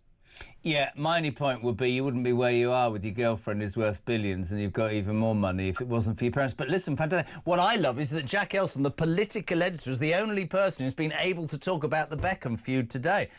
Somebody said to me, are your family feuding? I said, no, my parents are dead. Jack, listen, you're a top man. Maybe they need Jeremy Kyle to go in there. I'll tell you what about a one-off special? The Jeremy Kyle show comes back. Let's get Brooklyn on the Jeremy Kyle show. He's that way. Can you imagine? God alive. Oh, my God. Wayne and Waynetta Beckham. It'd be brilliant. Jack, thank you, my friend. We love having you on. Appreciate it really much. Thanks so much indeed. Top stuff in The Sun today from Jack Elson as well. David's in Gloucester. Very quickly, David, what you got for me, kiddo? Well, morning, Jeremy. I just think that Starmer is so weak and spineless and probably corrupt that, quite frankly, he'll probably go off and sign the deal with the Chinese, and he'll sign the deal with the Chagos Islands all today just to spite the rest of us. That's how I really do think he is. I'm not saying I disagree, but I think he's absolutely petrified by Trump. I don't think he knows how to deal with Trump. We said it earlier on the show. I think you deal with Trump by being strong, by standing up to him, by answering him back, and you'll gain his respect. I think Starmer kowtowing, that image of, I'll pick up your papers for you, come and see the king, just doesn't work. And I think Trump's been buttering him up and has now absolutely dealt, the blow that he was always going to blow. David, appreciate your call, appreciate your support. We'll say good morning to Steve. Morning, Jezza. Steve from Manchester. Regarding this Chinese embassy, I think it's plainly clear, Starmer is a known communist, and he's just cozying up to his communist buddies in China. The man is a disgrace and needs to get out of power now. Great show, mate. See you later. Bye.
across the UK. On DAB+, on YouTube, on your mobile, and on your side. This is Talk. Welcome back, 17 minutes to 9. So, Julia Hartley-Brewer, fantastic interview yesterday with Robert Jenrick here from 10 o'clock and Ian Collins from 1 o'clock this afternoon, the voice of the people. Farage has responded to Donald Trump ripping Starmer a second one. Thank goodness Trump has vetoed the surrender of the Chagos Islands. Kemi Badenoch, paying to surrender the Chagos Islands is not just an act of stupidity, but of complete self-sabotage. I've been clear, and on this issue, President Trump is right. Keir Starmer's plan to give away the Chagos Islands is a terrible policy that weakens UK security. Wherever you've been this morning, we were meandering slowly on 14th U-turn, lower approval rating than anybody else. Bang, 7 o'clock, this Truth Social post from Trump, and I'll just press. He basically said, giving away the Chagos Islands is stupid, it's weakness, there's no reason, China and Russia are circling, you're a bit inept. And we all went, that's brilliant, because yesterday, it's probably all about Greenland, let's not lie, but yesterday Starmer said, you can't just walk into Greenland and just do what you want, you've got to ask the people. But you didn't ask the people when you gave away the Chagos Islands. The Chagossians didn't get a say in it. And you've given away 16 billion of our money. Somebody gave me this figure. Thank you. It was Christian. The cost of Starmer's Chagos deal in total is nigh on 35 billion quid. It's a third of our national debt. Jeremy, Margaret in North Yorkshire. Margaret, the Hypocrisy Award is actually Badenoch's. The Tories started the Chagos Islands giveaway. That's a very good point. Steve, oh, he's already ripped Jack a second one as well. Gary, why ever would you give away land and then pay for the privilege? Yeah, I was thinking about that. Got a house, got a field next to it. I haven't, I'm just making a thing. Mark, have my field and £1 million. Sorry, it doesn't make any sense. It's not really the right way to go about things, is it? I just want to change tack because I know that this is the sort of story that will send you lot over the edge. I read this last night and I literally said to Christian, no! Shamina Begum could be free in days. Yes. Not free to come back, but free from where she is. Syrian detention camp. Violent clashes outside the prison walls. Begum, 26, was stripped of her British citizenship in 2019. Good. After she travelled to Syria to join the terrorist group which killed people and beheaded them. Strasbourg judges could now trigger a new legal battle with the government. Oh, God, over blocking her return. We'll say a very good morning to former head of National Counter-Terrorism Security. Chris Phillips. A very good morning, Chris. How are you? Good morning, Jeremy. Very well, thank you. Good, thanks for joining us. This Shamina Begum thing, why is it not possible for somebody in high-ranking authority to say, no, you're not getting it back, I don't give a toss about any European court, you married, you went to a country, you're not an innocent girl, you knew what you were doing, the man you had children with killed people, you're a disgrace, sod off. Sorry to be blunt, I don't understand it. Yeah, well, I mean, that has been said to some extent. I think the story today, though, is one of the Middle East, once again, never failing to disappoint. And, of course, the fractions and factions within Syria just mean that this prison or these prisons are coming under stress. I don't think it's in anyone's interest to actually release all these IS prisoners, by the way. No, I don't either, but you can absolutely understand that this is the sort of story the mainstream media will say, you know, poor girls in a detention centre and there's skirmishes outside, and what about her human rights, and shouldn't we make sure she's... No, we shouldn't, at all, sorry, not at all, not in a million years. Deal with it. Yeah, I mean, I'm absolutely that way of thinking as well. You know, the simple fact is we've got to find a way of dealing with these people that have decided to go and fight against democracy. I think that the bigger issue is the reason that she can't come back to the UK is because our criminal justice system is so poor, so weak, that we know for a fact that within a month of her returning to the UK, she'd be living in a council estate somewhere in London. So I think that's the bigger issue, actually, is our weakness with our criminal justice. And I agree. And the reason, Chris, I was really keen to get you on as former head of National Counter-Terrorism, there is, let's be honest, people are looking about this from poor young girl went at 15 and got indoctrinated. I'm talking about a woman who's been married to a terrorist who would presumably have information, contacts, and has been at the centre of this. if this would ever happen, coming back to a country where people, those sorts of terrorists have killed innocent people, think the man is, I've been around long enough. That's why, and you would know this, counter-terrorism, she'd be a security threat. And, maybe She would be a security threat. She would be a security threat, but we have to also judge the fact that there are a huge number of people here already that are a security threat. It concerns me that those people are still wandering around the streets, to be quite frank. Yeah. And one more or 10 more or 20 more, as we would see if these prisoners, because it's not just her, there's a number of others that are there as well that would be equally as bad. Great. I really appreciate it. Do you think that she'll ever come back? Please say no. Oh, well, you know what? I hope not, but I just know how weak our political system is, and I know just how weak our criminal justice system is, and I've thought all along, I think she probably will end up coming back at some stage. And, some do. Possibly on a boat, Jeremy, possibly on a boat across the English.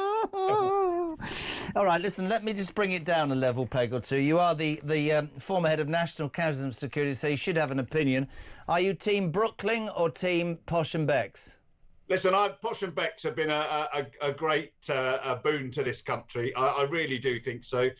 He is the sort of bloke that I would want as my son, and I'm talking about David Beckham now.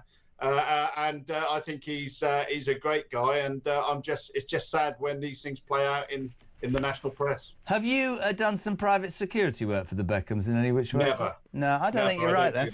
Good man, Chris Phillips, thank you very much indeed. This is Talk Breakfast, 10 to 9.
Across the UK, on DAB+, on YouTube, on your mobile, and on your side. This is Talk. Welcome back. Sport in a jiffy. What does that mean? Anyway, there you go. This is Talk, the home of common sense, and where the working Brit comes to have its say, and we are literally all going, woo! Go on, Donald. At just before 7 o'clock, Donald Trump posting on Truth Social, shockingly, our brilliant NATO ally, the United Kingdom, is currently planning to give away the Chagos Islands, the site of a vital US military base, to Mauritius for no reason whatsoever. He basically says international powers see only strength, this is weakness, and he basically says it's a great act of stupidity. Everybody's reined in on Starmer and gone, there you are, this special relationship means nothing, you're just his bleeding poodle, right? What's really interesting is the hypocrisy thing that Simon Danshuk brought up earlier. Yesterday we saw Starmer doing his press conference saying, who does Donald Trump think he is with Greenland? You can't just walk in there, you've got to ask the Greenlanders. But you didn't ask the Jigossians, did you, Starmer? You just gave it away to look good on the international stage to your human rights mates, and you cost us $35 billion. I hope it gets absolutely quashed. Nigel Farage tweets 20 minutes ago, thank goodness Trump has vetoed the surrender of the Chagos Islands. Kemi Badenoch, paying to surrender the Chagos Islands is not just an act of stupidity, but self-sabotage. I've been clear, and unfortunately on this issue, President Trump is right, unfortunately. Starmer's plan to give away the Chagos Islands is a terrible policy that weakens UK security. Hello to Mo in Leicester. Jez, it's only 9 o'clock. Have I missed today's U-turn? No, you have missed it. Number 14 was we're now going to ban social media for under 16s. Whatever your opinions on that, that was that. There'll be another. I think the Chagos will be number 15 tomorrow. Neil's in Stoke-on-Trent. After giving the Mauritians a tax exemption for 18 months, just think how much it would cost if Starmer goes over to China to grant permission for the London embassy and give a tax exemption to all the Chinese people. This is a very relevant point. Today, Starmer will decide if that mega super Chinese embassy is allowed to be built in the middle of London with all the security risks that brings. People are protesting and saying this is so wrong. We know there are problems with the Chinese government, and yet Starmer oblivious to it. But, Christian, it does beg the question. You give away Chagos and 16 billion. Are we going to say to the Chinese, here, build your embassy, there's 200 billion quid, and then we'll all be even more skin? God, the world's gone mad. 0344 499 1000. Nikki in Bristol. Morning, Jez. Keir Starmer stands tough with a strongly worded letter, then quietly folds. Happy to wade through a mega Chinese embassy, ready to hand over the Chagos Islands, yet somehow allergic to standing up for Britain. It's not diplomacy, it's weakness with a briefcase. The PM who can't say no, won't stand firm, and always says sorry for the wrong people. My wife, when I went to school on the bus, I had a briefcase, and she called me a briefcase banker. Yeah. And I think that's exactly what Keir Starmer is. She'll be in the car laughing. 5 to 9, time for a bit of sport, Big M. 90 minutes in 90 seconds. From The Sun. A very good morning to Simon Gollins, Arsenal reporter. Oof. Simon, good morning. How are you? I'm good, thanks. How you doing? I'm going to put this to you as an Arsenal fan, my friend. And what's really weird is your hair is obviously quite up, but you've got a picture behind you which looks like it's coming out of your head. So you look like Edward Scissorhands on the camera this morning. But on a serious note about Arsenal, and I mean this, with that squad and that team, you got to win something this season, haven't you, kidder? I would definitely think so, and I think there will be a lot of upset supporters if Arsenal don't win something. I think you will, and I hope you do. The back page of The Sun today, the other team that you feel really strongly about, Spurs, of course, making a meal of it. Thomas Frank's a dead man walking, isn't he? He's in charge tonight for Tottenham Dortmund in the Champions League, but they're talking, I think, behind the scenes about, you know, an interim till the end of the season, a bit like Man United. Do we know more? Yeah, well, Frank said he met with the club's hierarchies yesterday, had lunch with them. It sounds like he's had a stay of execution. He's still in the job. I mean, it feels like, as you say, it's only going one way. And tonight's game, I think, will be most interesting how the supporters react, because we've seen they've been so sort of hostile, angry about the situation towards him. And if there's another defeat tonight, it could get really, really toxic there. Yeah, it seems to be happening with so many of these clubs. And on a serious note, you know, Mikel Arteta, I started the conversation, has been given 6 years. So many of them seem to get about 6 months. And it is, you know, they talk about a project and they talk about, you know, what's important. And yet you have to win games, because if you don't, fans turn on you, right? Yeah, I mean, the fans still have a huge power in all this. And that is a big thing with Arteta. If you remember back, he had his difficult period, his rocky period during COVID, where there were no fans there. And I do think there are some people who wonder how different would it have been for Arteta if there had been fans in the stadium voicing their displeasure at how the team was doing. I couldn't agree more. The big transfer yesterday, Mark Gay from Crystal Palace for 20 million. I mean, that has caused Oliver Glasner, who I would watch for Spurs, by the way. Pep, he can really step up to the mark. 20 million for Mark Gay is a fantastic piece of business, isn't it? Yeah, well, you look at the money being spent in this market, it is really, really good business. And we talk about Arsenal and, you know, worrying if they're going to win something. City's defence has been pretty ropey the last few weeks. So to get Mark Gay in for that fee, I think that could make a big difference. I think they've bought really well. And in fact, I think on the basis of losing all those games and not really attempting to talk themselves up last year, I think they'll... I see football teams have sort of shelf lives, and I think Arsenal are now at their peak and need to win, but I think Man City will build it back up again. Do you want to mention how brilliant West Ham did in beating Spurs the other day? Well, we talk about people being under fire. I mean, Nuno needed that result, and what was the irony of, Nuno, former Spurs boss, goes there and maybe puts the last nail in Frank's coffin. Absolutely. And to finish, because you work for the Sun, are you Team Brooklyn or Team Posh and Becks? Oh, I mean, the whole thing is just really, really sad, I think. Very genuine. I think I'm on the Team David Beckham side. It's hard to not be growing up watching that man play and not be on his side. Good man. Great to have you on. Simon Collins is an Arsenal reporter, but we'll forgive him for that. I don't know what the star's on my... I don't want a bloody Daily Star on the front of my thing. What is it? Almost 9 o'clock. 0344 499 1000. What do you think of Trump and Starmer and the whole caboodle? You can also, of course, send a text. 87222. Please do start your message of the word talk. A very good morning, Andy. Morning, Jezza. Yeah, what you and Simon were saying about Starmer. I've said that from day one. He's just not up to the job. You can tell the way at PMQs where he's pretending to scribble things down when he's being asked questions, which he don't answer, by the way. And I just think that, it's too big for him. He's all right in a department, I suppose, and, presiding over that where he's got full control. But obviously, being a PM, you haven't got full control. You have got to be hard sometimes, and the only people I think, and by now, that he's been hard on are the actual British people.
This journey of me following the migrants went from sort of 10 in the morning, all around the clock, to late at night, to the point where, on buses, on trains, through streets, at every key point, French military police and the French police, they were there. They were on the bus, taking down notes, taking pictures, but not doing anything to deter the migrants or stop them, just being there.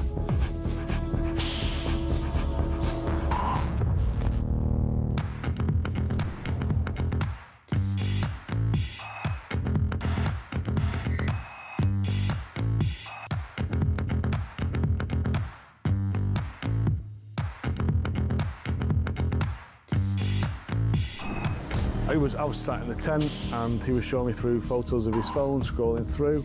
This was barbaric, horrific stuff. Blokes going through walls in vehicles and then jumping out and shooting everyone. His WhatsApp picture was him with a mask on, with a gun like that. You're in a tent with this guy? I'm in a tent with this guy, and actually he's just showing me this stuff. I'm just thinking, this is not the kind of bloke you want to be coming to the UK.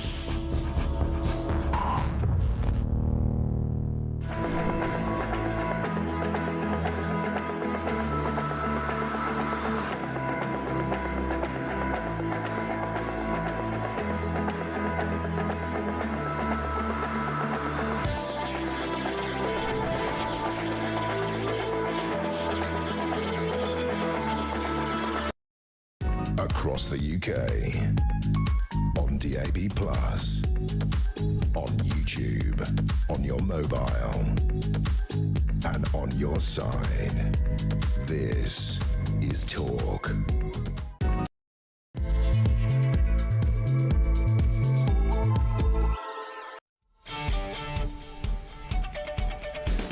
Welcome back to the fourth and final hour of Breakfast and Talks, the Jeremy Kyle Breakfast Show ahead of Julia at 10 o'clock. And that breaking news 2 hours ago will not go away. Donald Trump posting on social media, on the Truth Social, this. Shockingly, our brilliant NATO ally, the UK, is currently planning to give away the island Diego Garcia, the Chagos Islands, the site of a vital US military base. to Mauritius, and to do so for no reason whatsoever. There is no doubt, says Trump, that China and Russia have noticed this as an act of total weakness. These are international powers who only recognise strength, which is why the United States of America under my leadership is now, after only 1 year, respected like never before. The UK giving away extremely important land is an act of great stupidity and is another in a very long line of national security reasons as to why Greenland has to be required. Now, the reason we've all jumped on this was best summed up by Simon Danshuk, ex-Labour MP, reviewed the papers this morning, now a Reform defector, but that's not the point. He nails the hypocrisy of Keir Starmer. Have a listen. He is turning the screw on Starmer. It's as though Donald Trump's been listening to the show, listening to our conversation. I know. It's exactly what we've been talking about. Trump says there is no doubt that China and Russia have noticed this is an act of total weakness. Of course this is weak leadership. This is Starmer all over. And thankfully, Trump is calling him out. He's saying exactly what we've been talking about. Starmer is a weak leader, and it's seen all over the world. It's it's a disaster. The hypocrisy as well. Because what Starmer's also saying is it's for the Greenlanders to decide what happens to Greenland. Yep. Well, that's not what he did with the Chagos Islands. Thank you very much indeed. Total hypocrisy. And he's being called out by Donald Trump. Thankfully. And more than that, we found this out that'll interest you. £34.7 billion is the cost of the Chagos Islands deal. Nobody agrees with it. He's given money and land to a people, Mauritians, who are in the pocket of China. The Chagosians didn't get a choice. And all of that under the guise of what? Being a human rights good man. So he can look good. No, we're humiliated. Earlier on, Nigel Farage tweeting, thank goodness Trump has vetoed the surrender of the Chagos Islands to Kemi Badenoch. Paying to surrender the Chagos Islands is not just an act of stupidity, but of complete self-sabotage. I've been clear. And unfortunately on this issue, Trump is right. Keir Starmer's plan to give away the Chagos Islands is a terrible policy that weakens the United Kingdom. Sharon, good morning. I woke up this morning expecting, another day, another dollar. Oh, I've got a smile on my face. Good old Donald's come in and saved the day. This to do with Chagos is absolutely, everybody I speak to have said it's an absolute stupid plan. And I hope Donald Trump takes him to account and makes him squirm. But this is one happy bunny. Good show. Sharon from Yorkshire. Lovely. Let's go straight to Westminster to the Shadow Business and Trade Secretary and say a very good morning to Andrew Griffiths. Andrew, good morning. Good morning. Got the coat on, sir. Fresh January morning. Thank you for your dedication. Your boss, Kemi Badenoch, has just come out and said that paying to surrender the Chagos Islands is not just an act of stupidity, but of complete self-sabotage. She says Starmer's plan to give away the Chagos Islands is a terrible policy that weakens UK security, which I think sort of nails it, because yesterday, Andrew, he stood at that ridiculous press conference and said Greenlanders should decide, but he never asked the Chagosian people, did he?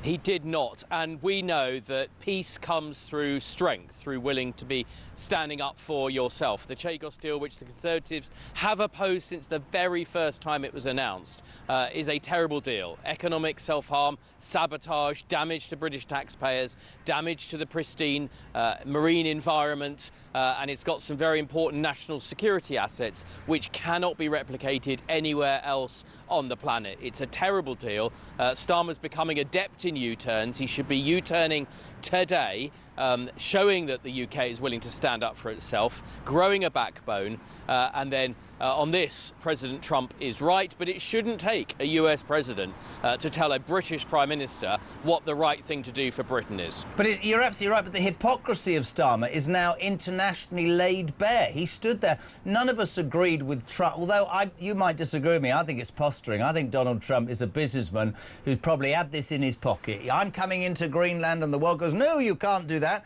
And he's basically saying to Starmer this morning, you've got some front, haven't you? You stood there yesterday and said, oh, it's up to the Greenlanders, and today, you know, the truth is you didn't ask the Chagosians. Can you clear something up for me, Andrew? Several texts earlier saying that the Tories started discussions about giving away the Chagos Islands and that there's slight hypocrisy in your position. Can you just justify that for us, if that's OK? Yeah, there's a gazillion world of difference between having ongoing discussions that never reach a conclusion, that don't actually end up in a deal, and something that says we're going to, advised by my legal North London buddy friends, we're going to enter into a deal with Mauritius that's never owned these islands, and what's more, we're going to pay them £35 billion of hard-pressed British taxpayer money. This is a terrible deal. The Conservatives would never have done this deal. It's one thing to talk to any international country. It's another to do a terrible deal. No, I the get that, but security of this country. I get that, but just for my viewers and listeners who are questioning, and we're always grateful because we get you the Tory party side.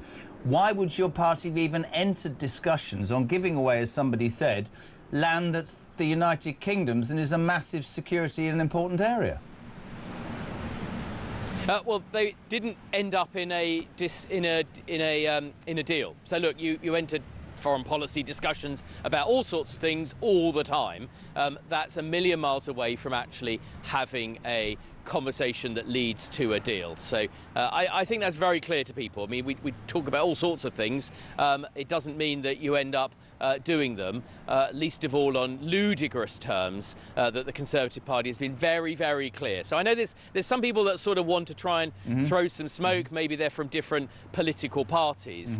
This is not a deal that was done by the Conservatives. The Conservatives weren't talking about a deal that looked anything remotely like this, and this is all on Starmer. We've opposed it from the very beginning. It was Conservatives that teased out, against the government's wishes, that £35 billion cost. It's Conservatives that have called debates in Parliament, put down questions, and Conservatives that will be voting against this deal when it comes to Parliament this week. Andrew, quickly, we're on defection watch here on Talk at 11 o'clock this morning. Nigel Farage making the point last week that a high-ranking Labour person will be announced. Nothing yet. We're just waiting to hear. He's the master of secrecy as well.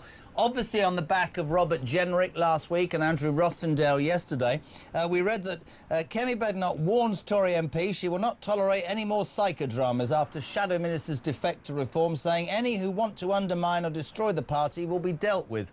I know you've got a sense of humour. What sort of punishment did she threaten you all with if you dared to defect, Andrew Griffith?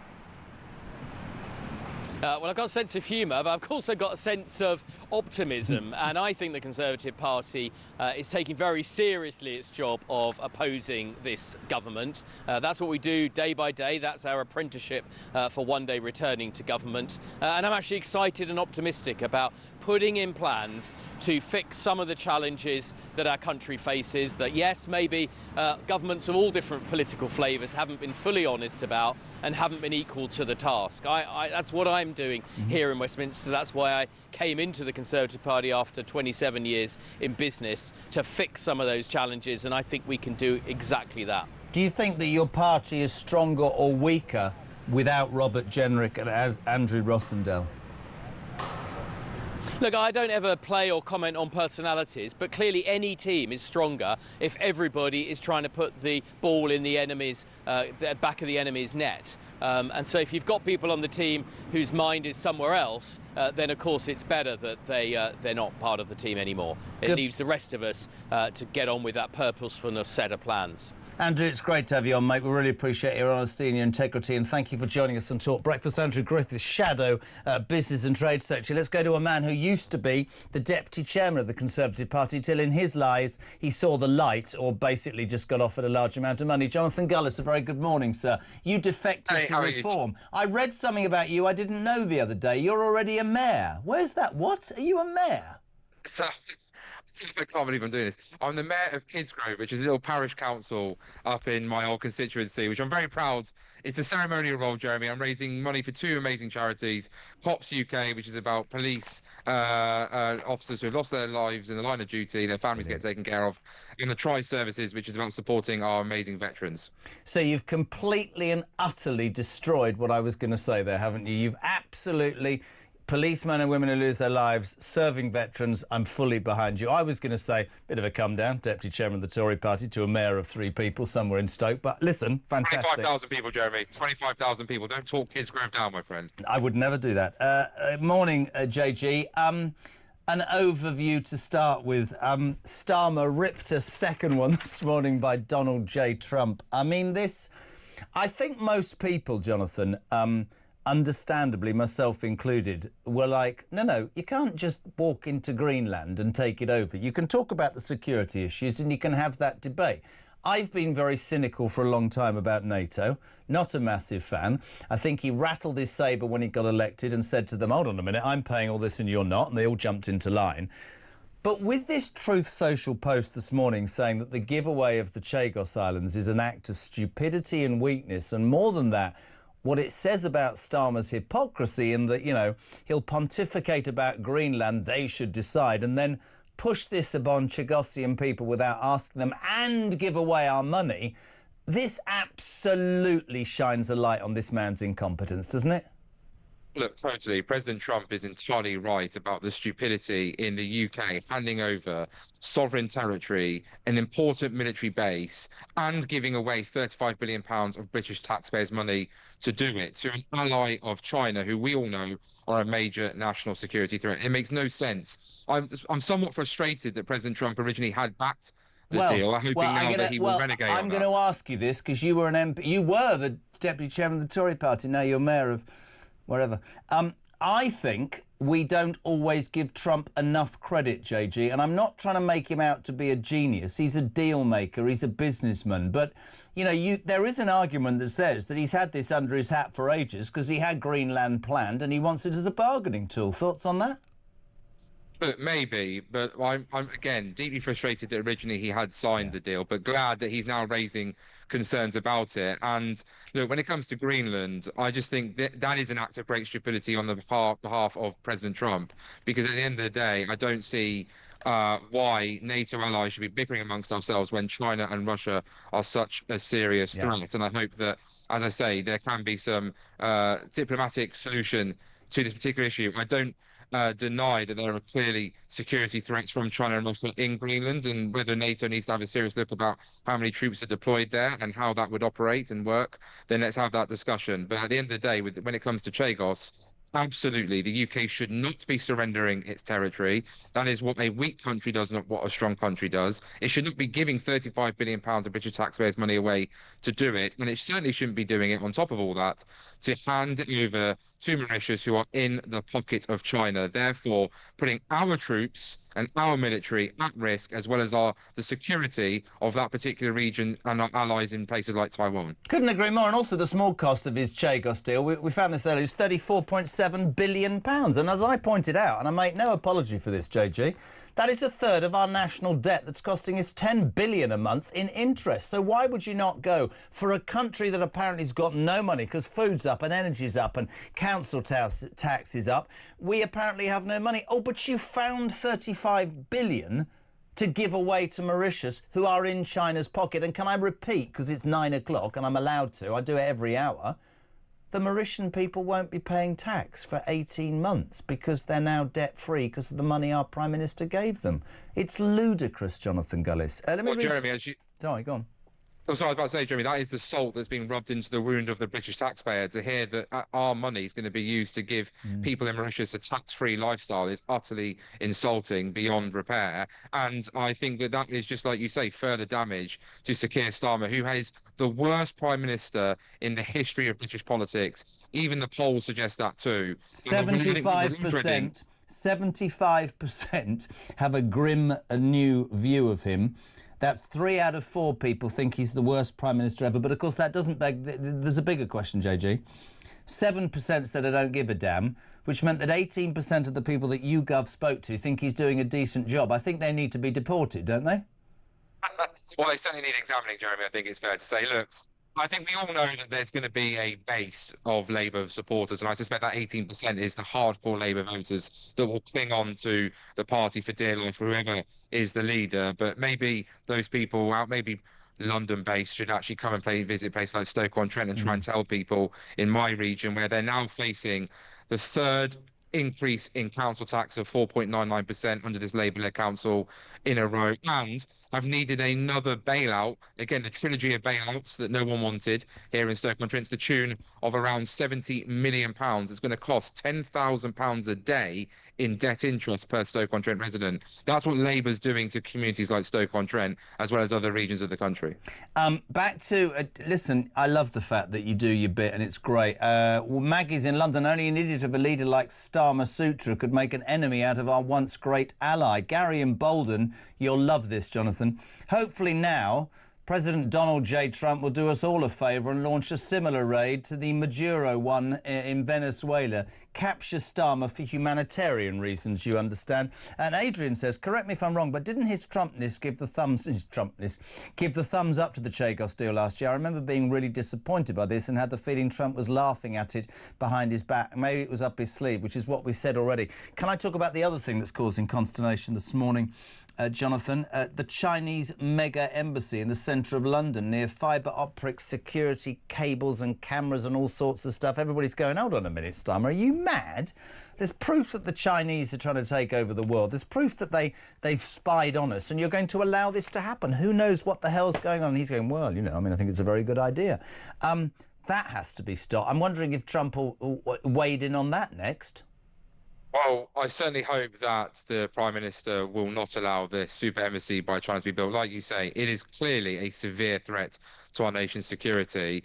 But what concerned me is, I think when it was rumoured the government were reconsidering their original position, which was to approve it, the Chinese government put out communications that essentially inferred, from what I could read of them, that there was some sort of deal done when Starmer visited President Xi in China not long after being elected, and there was some sort of reciprocal deal that they would give us some investment, which was basically peppercorn rent to the Chinese state in exchange for this embassy to be approved. So my worry is that Starmer's allowed himself to get tied in to a deal that never needed to be done.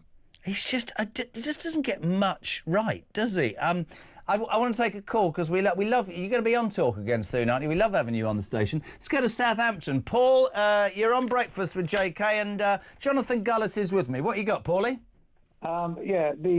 It's just that Starmer has been played so brilliantly by Trump. It's so good to see that the hypocrisy of this guy is just being shown out at an international level. Embarrassing for us, but I think it needed to be done. Well, listen, I couldn't agree more. Amanda says, JG, Starmer's humiliation now seen by the entire world is it's karma at its best for the spite and hardship he's brought upon the British people. And morning, Jake.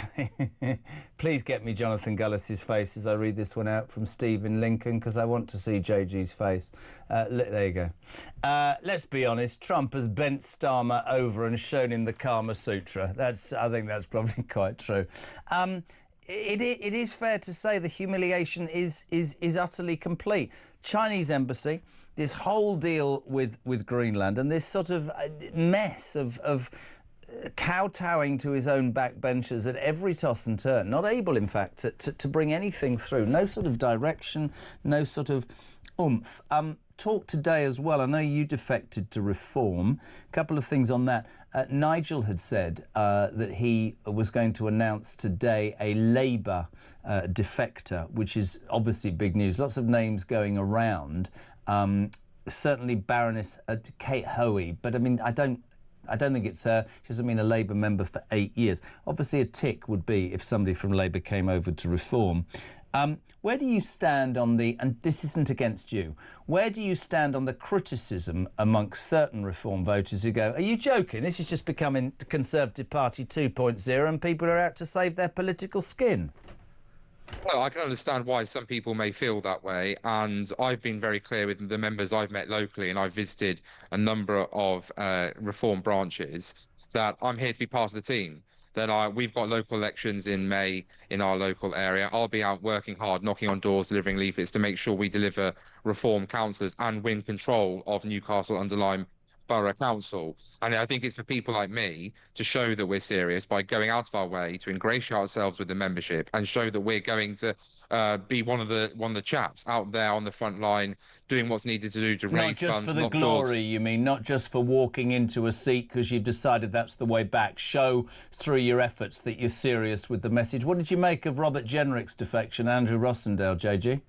Well, obviously, I was delighted to see both of those former colleagues of mine now, obviously, colleagues again inside Reform UK. I think Andrew is a very principled Conservative, and it's sad to say that he feels the Conservative Party has abandoned him at the end of the day. And as for Robert Jenrick, he's one of the most high-quality talents that we have in UK politics. Look, I was certainly sceptical of Robert when I first entered Parliament and was on his case a lot about asylum hotels. What I can tell you is I then spent a lot of time discussing the issue with him and saw firsthand how much he was at pain with what the then leadership of the Conservative Party was doing or not doing in many cases. And the fact that he had the strength of character to bravely resign when he realised that the government of the day wasn't going to take the issue seriously enough shows that this is a man who is sincere, that is principled, and believes in what he needs to do. And I hope that the small smattering of Conservative MPs who I believe firmly deserve to be in Reform UK, Katie Lamb, Nick Timothy, Jack Rankin, Andrew Griffiths, these are high-quality people that I think should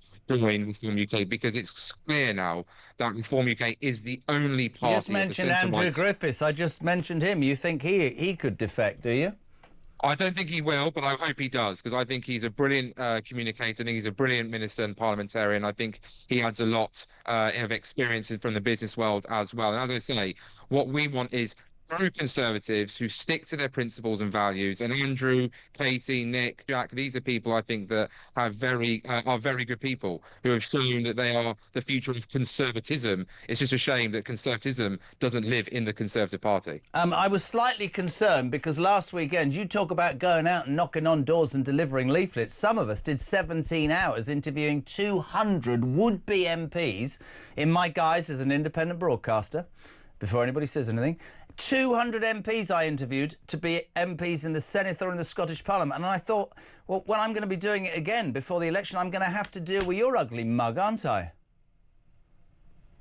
Jeremy, if I do put myself forwards and end up being grilled by you, it's certainly something I'm not going to look forward to, because you know too much, my friends. Well, somebody said to me, if you ever stand, you're going to have to interview yourself. That'll be good. JG, honestly, we love having you on. Get on Talk soon. And on a serious note, this man, and I'll say this again, this man is a proper local politician who cares about the Stoke-on-Trent area. And if you are in that area, you know, go and listen to him, because he talks an awful lot of sex. An awful lot of sex. Well done, Jez. An awful lot of sense. He might well talk a lot of sex. I've no idea. At 9:25, it's Tuesday morning. We're live across the United Kingdom. This is JK on Breakfast on Talk. Of course, if you want to be on with your voice notes, 0344 499 1000, text to 87222. Samara Gill, our roving reporter, has deigned us with her presence. Out of bed and into the studio. 5 hours after the rest of us. Morning, Wayne.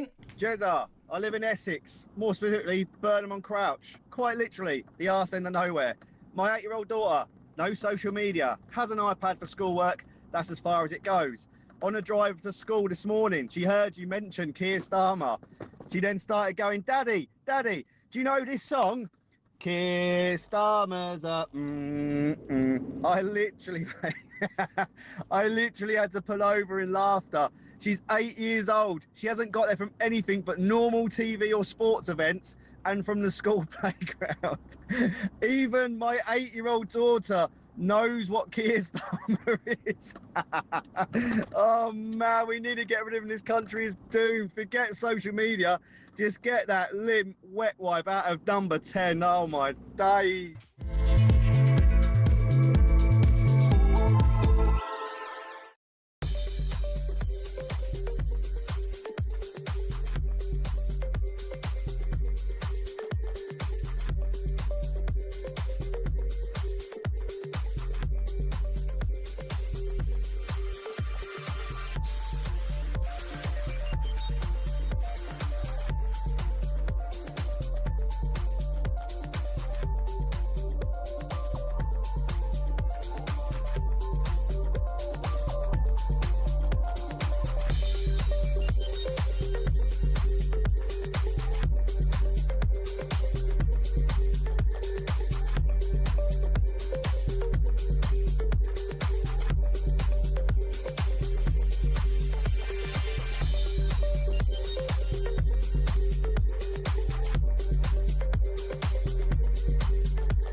problem with the Tory party is that a third of the Tory party basically should be in the Lib Dems. Another big chunk don't really care one way or another, are not waking up every morning driven by a deep desire to change the country, not angry at the state of the country. The party overall, particularly in Westminster, is unrepentant for the mistakes it's made, and it will never be able to move on. I think this is why it is going to die as a political organisation, because it can't accept that.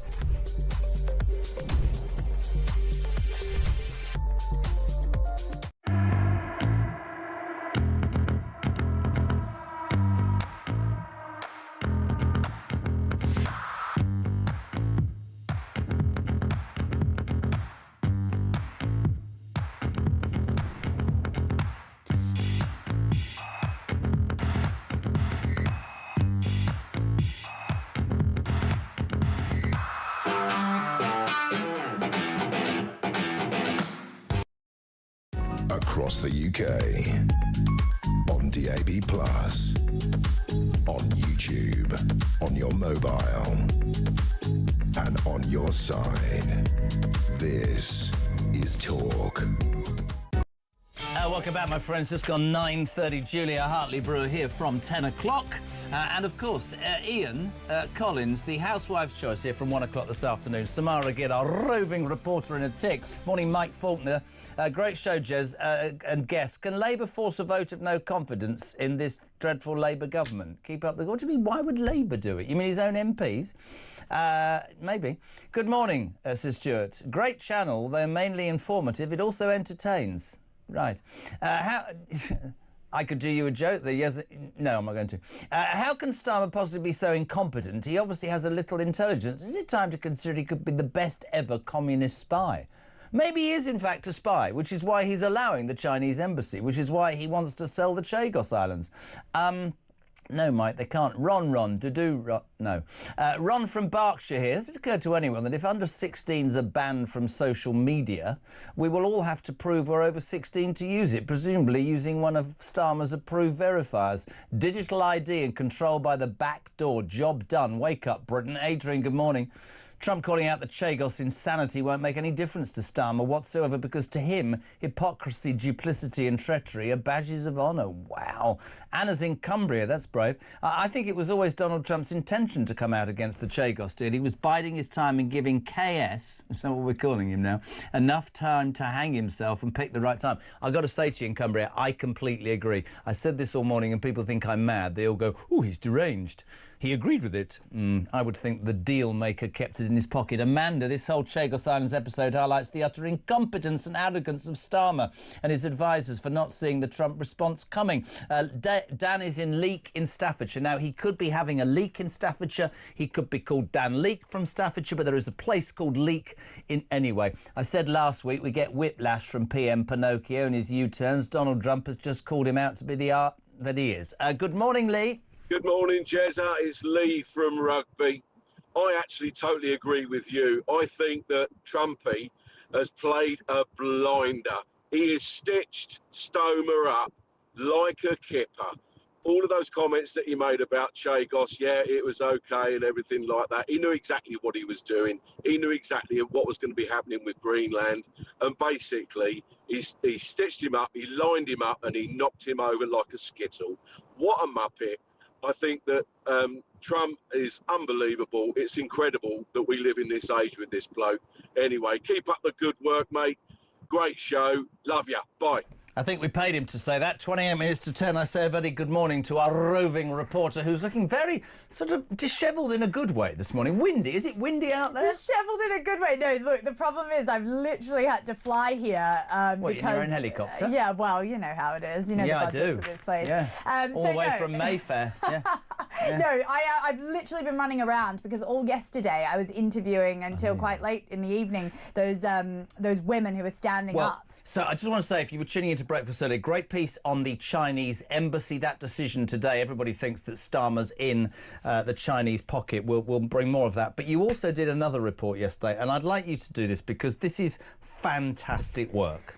Look, Jennifer Melee, she is a NHS nurse. Now, she was treating a pedophile who, on his sort of registration, it said that he was a he, but the he identified as a she at the time. And Sorry, a convicted paedophile. Convicted pedophile who was in a men's How would she know prison. that he's a? So she knew she visited the prison to nurse him. He had come to St Heliers Hospital in May 2024 to receive treatment. I mean, honestly, sometimes with the way that I think about pedophiles, I don't even know if I could treat one, to be honest, if I was a nurse or a doctor. But she did that. He obviously was a total troublemaker, and he started sort of going around having a bit of a breakdown. She called him Mister. She sort of said, "Settle down, Mister." And apparently he misgendered this transgender pedophile. She misgendered this transgender pedophile. He called her the N-word. He called her multiple different slurs, yes, because she is a woman from that, from Africa, from that part of the world. She's a black woman, yeah, He exactly. called her the N-word? Yep, multiple times. And he fiddles with kids? Yes. Are you about to tell me she's going to get into trouble for this? So her rights were put below this pedophile's. She was subsequently dismissed from her job. This was 2 years ago. She hasn't been able to work. She was almost crying with me on College Green yesterday because all she wants to do is get back to treating patients. And it's quite ridiculous that the Nurses and Midwifery Association, wouldn't help her, the NHS as well. She's potentially facing the sack today, JK. And if the Who tribunal... decides? What tribunal? I'm pretty sure it's the High Court Tribunal. And she'll find out today. It's in Epsom. I'm going down to Epsom. It's been multiple layers. So it's been multiple layers of different legal battles. Obviously, the Darlington nurses last week had a massive win. They were also dealing with a very, very strange individual who is identifying as a woman going into their changing rooms. I know you're young and vibrant and intelligent, and I'm old. let me get this right. I now live in a country where a bloke who fiddles with kids and goes to jail and decides he wants to be a bird, sorry, woman, goes to hospital, and a hard-working nurse misgenders him. 20 years. By mistake, 20 years. He calls her the N-word, and she's going to be sacked. That's it. I'm done. Shows your report. This is the madness at Samara. It's the Employment Tribunal, by the way. I don't know why. It's very early in the morning for me, Jeremy. This is brilliant, by the way. Jennifer Melee, we're going to throw our absolute support behind this woman. Jennifer with Samara yesterday. Have a watch, have a listen. What would you say to Keir Starmer, the man in there right now? I mean, I saw him speaking this morning at a press conference. I mean, it just seems like he hasn't got a backbone at the moment.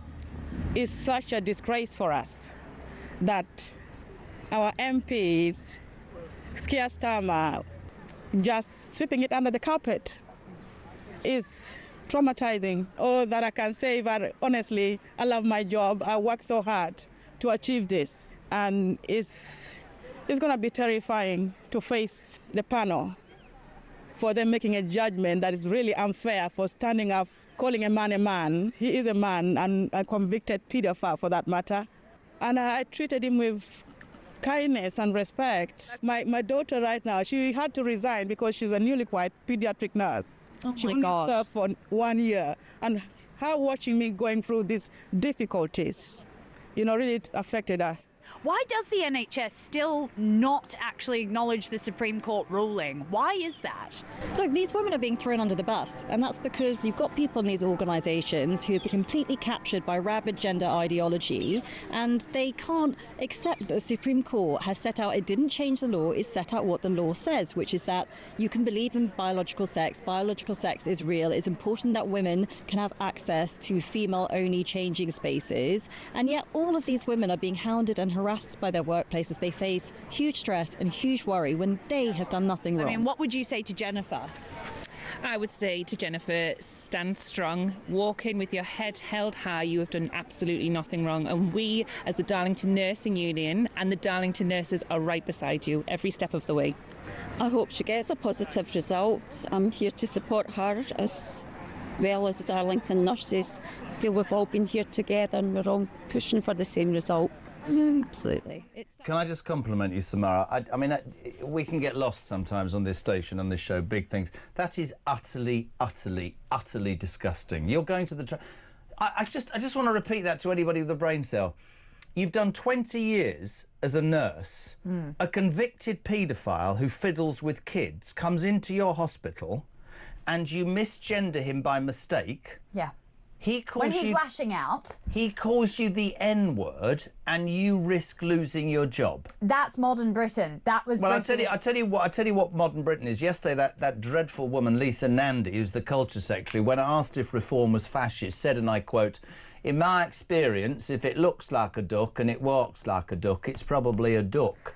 And we had somebody write in, which I think is very relevant to now. He said, under Labour, if it walks like a man, dresses like a man and talks like a man and has a penis, it's probably a woman.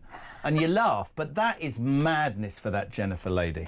It's madness that we were even out there yesterday having to have those conversations, to be honest, because what are we talking about? We're talking about her properly gendering someone and then losing her job for 2 years, her family being put in tatters, her own daughter also having to resign from her job because of this. I mean, it's quite frankly ridiculous, and it's an overhang from this woke zealotry that we had to deal with for so many years in Britain. I do hope that today nature is going to heal and that, you know, Jennifer Melee won't get sacked and will get her job back.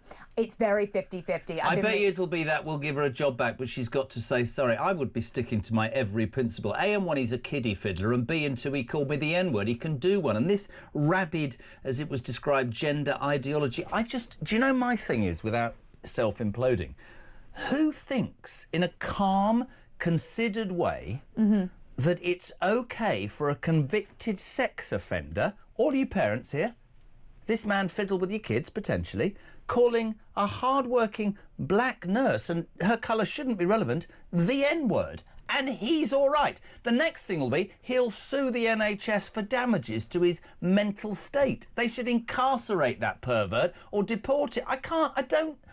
I'm sorry if I am now too old, but that doesn't make sense to me. You know, you're so right, and it's not fair on people like Jennifer. I mean, her story is she went to night school because she purely wanted to help people and become a nurse, and this is her life's work that's just been sort of flushed down the toilet because of this random crazy trans guy and a really conflicted ideology that's infiltrated the NHS. And it is really, really concerning stuff, and I think if she gets sacked today, it's going to create a very dangerous precedent. And I will be outside the courthouse to support her. Well, it's definitely going to be on this show tomorrow either way. Let's try and get her on, mate. That's just a brilliant piece of work.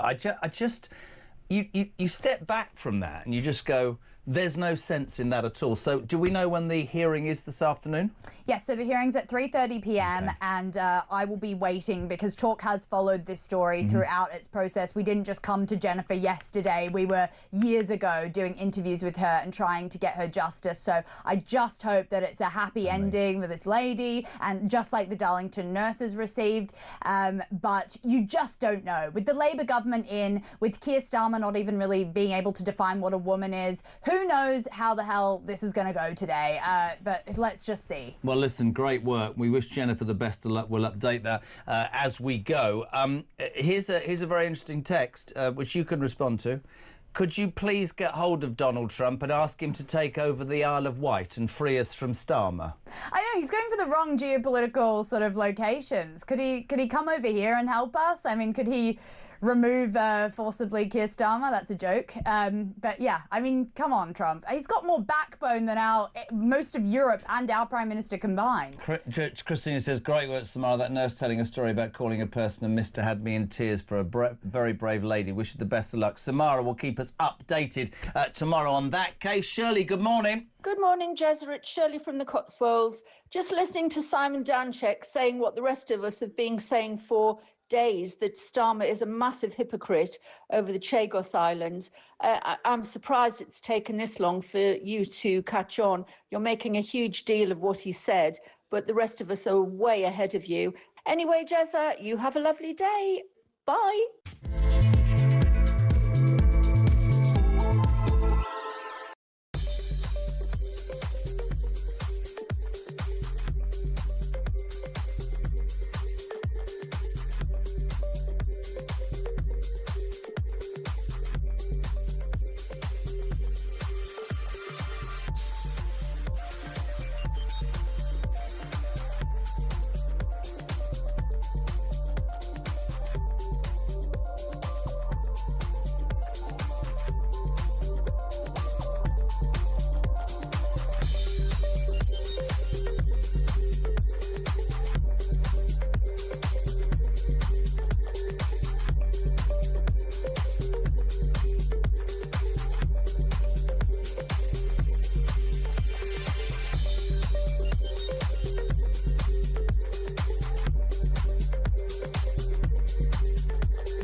across the UK, on DAB+, on YouTube, on your mobile, and on your side. This is Talk. Welcome back. They've just said to me, Jez, I don't know if you're up for this, but in fact the main camera's not working. Do you think you could move your eyes to the left or even the right and look in that direction? I think we can do that. Welcome back. Breakfast is nearing the end. What an extraordinary sort of sequence of events this morning on Talk. We were just talking about, you know, Starmer being hopeless and his approval rating and the U-turns and waiting for that defection. We still don't have any information about that from Reform. And then this blindingly outrageous moment from Donald J. Trump, Truth Social post just ahead of 7 o'clock when he said, and I quote, that noise was somebody trying to mend the camera. Shockingly, wrote Donald Trump, our brilliant NATO ally, the United Kingdom, is currently planning to give away the island of Diego Garcia Chagos, the site of a vital military UK base, to Mauritius, and to do so for no reason whatsoever. There is no doubt that China and Russia have noticed this act of total weakness. These are international powers who only recognise strength, which is why the United States of America under my leadership is now, after only 1 year, respected like never before. The UK giving away extremely important land is an act of great stupidity and is another in a very long line of national security reasons why Greenland has to be acquired. Denmark and its European allies have to do the right thing. The thing about it is that what this whole saga in the last 3 hours has proven is the total hypocrisy of Keir Starmer. Yesterday in Downing Street, he stood up and he said, who the hell does Donald Trump think he is? Marching into Greenland or threatening to? And we all agree with him. It should be about the Greenlanders deciding. And we all agree with him. But when this became apparent that Trump threw the Chagos Islands back at him today, anybody with a brain cell went, hold on a minute. Didn't you give away the Chagos Islands to Mauritius plus 16 billion quid without asking the Chagosians? So you're a hypocrite, mate, aren't you? Farage tweeted earlier, thank goodness Trump has vetoed the surrender of the Chagos Islands, because trust me, Nigel's right on this. This won't go ahead if Donald Trump doesn't want it. It ain't going ahead. I think it'll be a bargaining tool to Greenland. I think it's a whole deal. Kemi Badenoch says paying to surrender the Chagos Islands is not just an act of stupidity, but of complete self-sabotage. I've been clear, and unfortunately on the issue, Trump is right. Keir Starmer's plan to give away the Chagos Islands is a terrible policy that weakens UK security. Jim, good morning. Hi, Jeremy. Jim from North London here. Just listening to Mr. Andrew Griffin trying to justify the fact that they were merely having discussions about Chagos Islands. Why were you even having the conversation? Why did you even bring it up if you weren't planning on doing something about it? Why, if it's so important now that Starmer's done this disgusting deal, are you all of a sudden saying, oh, it wasn't us? No, we had nothing to do with it. Cobblers. There's a reason why you're losing all your members, and the reason why you're losing popularity is because you're bloody hypocrites. Oh, thank God for Reform. I do love my 11 listeners. I get that. I put it to Andrew Griffiths. I mean, we take what people say to a degree. He said we were having discussions. It is a perfectly justifiable criticism that why would you start discussions about giving away their Chagos Islands in any context whatsoever, unless that was on your agenda. And actually, if you strip down what Badenoch says, she says paying to surrender the Chagos Islands is not just an act of stupidity, but of complete self-sabotage. Hello to Jackie in North Yorkshire. Morning, Jez. Is Starmer not going to Davos now because he's a total coward and his team are worried how stupid and weak he will look against Trump? This must really upset Starmer, as he loves to be out of this country. Don't you remember that interview when asked whether he preferred Westminster or Davos? He said Davos. Jez, can you get Isabel Oakeshott to do a Starmer impression? It's the best ever. Not really. She's in Dubai. Maybe tomorrow. Good morning, Jez. Great show. The Clowning Street PM. Starmer thinks that he can ban under-16s from social media and then they'll happily vote Labour as soon as they are old enough. Yes, pathetic. David in Grimsby. Donald Trump is totally correct about Diego Garcia and the Chagos Islands. The UK needs to rip up the treaty and think hard again about the countries that have put pressure on the UN to start this stupidity in the first place. Mauritius has no legitimate claim and it severely damages the security of the West. However, Trump is totally correct on Greenland. Maybe ripping up the Chagos deal is one if the points we have to do to persuade him not to go further. Absolutely right, David. I think he's ahead of all of us. Ali in East Sussex. Morning, Jez. With regard to that report earlier regarding education and voting preferences, this is a report, by the way, that said if you're not very intelligent and you don't get A-levels, you're more likely to vote for the Tories or Reform. Probably the most condescending pile of crap I've ever heard.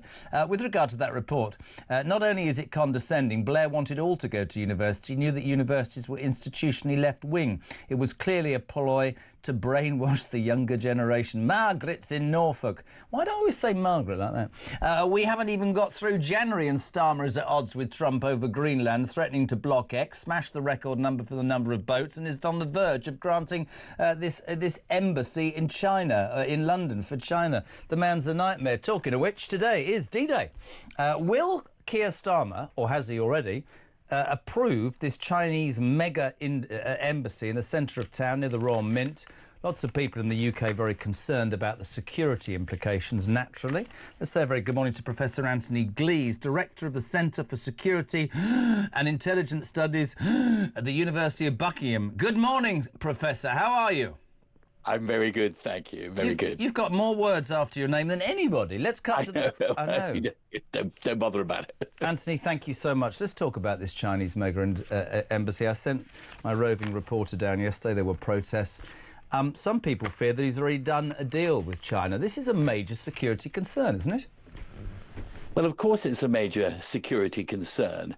And I think to allow the Chinese to develop Royal Mint Court as the largest embassy in the United Kingdom, the largest diplomatic mission in the whole of Europe, is, frankly, the crazy side of reckless. I don't follow your line with Sir Keir Starmer. This is a decision that has been encouraged by successive governments, and Starmer is, we think he's going to agree to this. He's simply picking up what previous governments have done. Well, he could veto it then. He could veto it then, couldn't he? Well, I think he should veto it. Of course I do. But your listeners will want to understand the full context here. Mm-hmm. They'll want to understand why this is such a threat to us. Mm-hmm. They'll also want to understand, though, that a number of voices from Britain's intelligence community, retired voices, I have to say, have said it's a great idea. Let's do it. So why? Any idea why they've said that? They're putting forward curious reasons. Lord Evans, a former Director General of MI5, says that if you concentrate all the Chinese in one building, it's easier to keep an eye on them than if they're dispersed in lots of small buildings. And what's bizarre about that is that if you've got to trail 1,000 people, whether you're trailing them from several places in London or one place in London, you're still having to trail 1,000 people. There's nothing to be gained by concentrating them. And what Lord Evans appears to ignore is the fact that the super embassy, it won't only be an embassy, it will include something called a cultural institute. So people will go into the embassy, they can be kept in the embassy, kidnapped or beaten up as they were in the Chinese embassy consulate in Manchester a couple of years ago. But Lord Evans says that's okay. We'll have 200 extra officials in the super embassy. Now, people may say, why do the Chinese want this super embassy in London? It's clear to me that the back of the Chinese mind here is that it would be a place from which to conduct intelligence operations, not just against the United Kingdom, not just against British universities, not just trying to bribe MPs. You know, we'll remember an MP was given £500,000 by the Chinese to help him with his work, but also in Europe. And we are seen as vulnerable. I know you and I may well disagree, Jeremy, about the consequences of Brexit. But one consequence is that we are out of the European security and intelligence framework. We've got a kind of hang on Europol. But basically, the Chinese see us as a soft touch. So whether it's secret cables, whatever, this super embassy is a grave mistake. If you're in a security hole, you should not dig further and give the Chinese this super embassy. Now, other spooks are also saying it's a great thing. Former head of MI6 is saying, oh, well, we want a larger embassy in Beijing, so let's give them a larger embassy here. It's not MI6's job to secure the embassy in London. That's MI5's job. And others have said, well, all embassies spy. Well, all embassies do spy, but we're not all communist China. So it seems to me that whichever way you look at this decision, China should never have been allowed to buy the building. It bought it in May 2018 for £255 million. The then government, of which Boris Johnson was a member, I think, was perfectly happy with that. Oh, Chinese investment, wonderful. But look at that regime. And when our security community says, oh, we can deal with the threat, we have to say, no, you can't. Look at the botched trial of 2 suspected Chinese spies in Parliament in October. Listen, I've only got 30 seconds. I've got to ask you No, you've been brilliant. Very quickly, do you think it'll be verified today, the super embassy, yes or no? I think it will be, but it shouldn't be. Second question, would you give away the Chagos Islands and money? Well, again, we might disagree. In May last year... I've only got 10 seconds. You wouldn't, would you? We do what the Americans say. That's the trouble, Jeremy. We're in no man's land. Trump says jump, and we says yes, how high? That's got to stop. We're a strong Love country, having you on. Come again, Professor Anthony Lees. Good morning, Dave and Malcolm. Jezza, this is Dave in Stoke. Can you send a message to Nigel Farage? Tell him don't name his Labour defector today. Let's keep Starmer and the Chagos deal. Headlines in the news. Cheers. Morning, Jezza. It's Malcolm in Devon. I'm listening to the poll for Starmer, or Comrade Starmer, and it shouldn't be 75% because I haven't voted, so it should be 76% that hate him. Cheers. Bye-bye.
Breaking news this morning revealed that under the Terrorist Act, 242 people were arrested in the year to June of this year. That's something you can indulge in as to all the people who aren't going to prison because, well, there's no prison spaces. So this is a Talk exclusive we've been looking at. I said, you take these cuffs off me and speak to me like a human being rather than a common criminal. You're just left wondering, do these people who lead us actually hate Britain? Yeah. Do they not love our country and everything that we've stood for?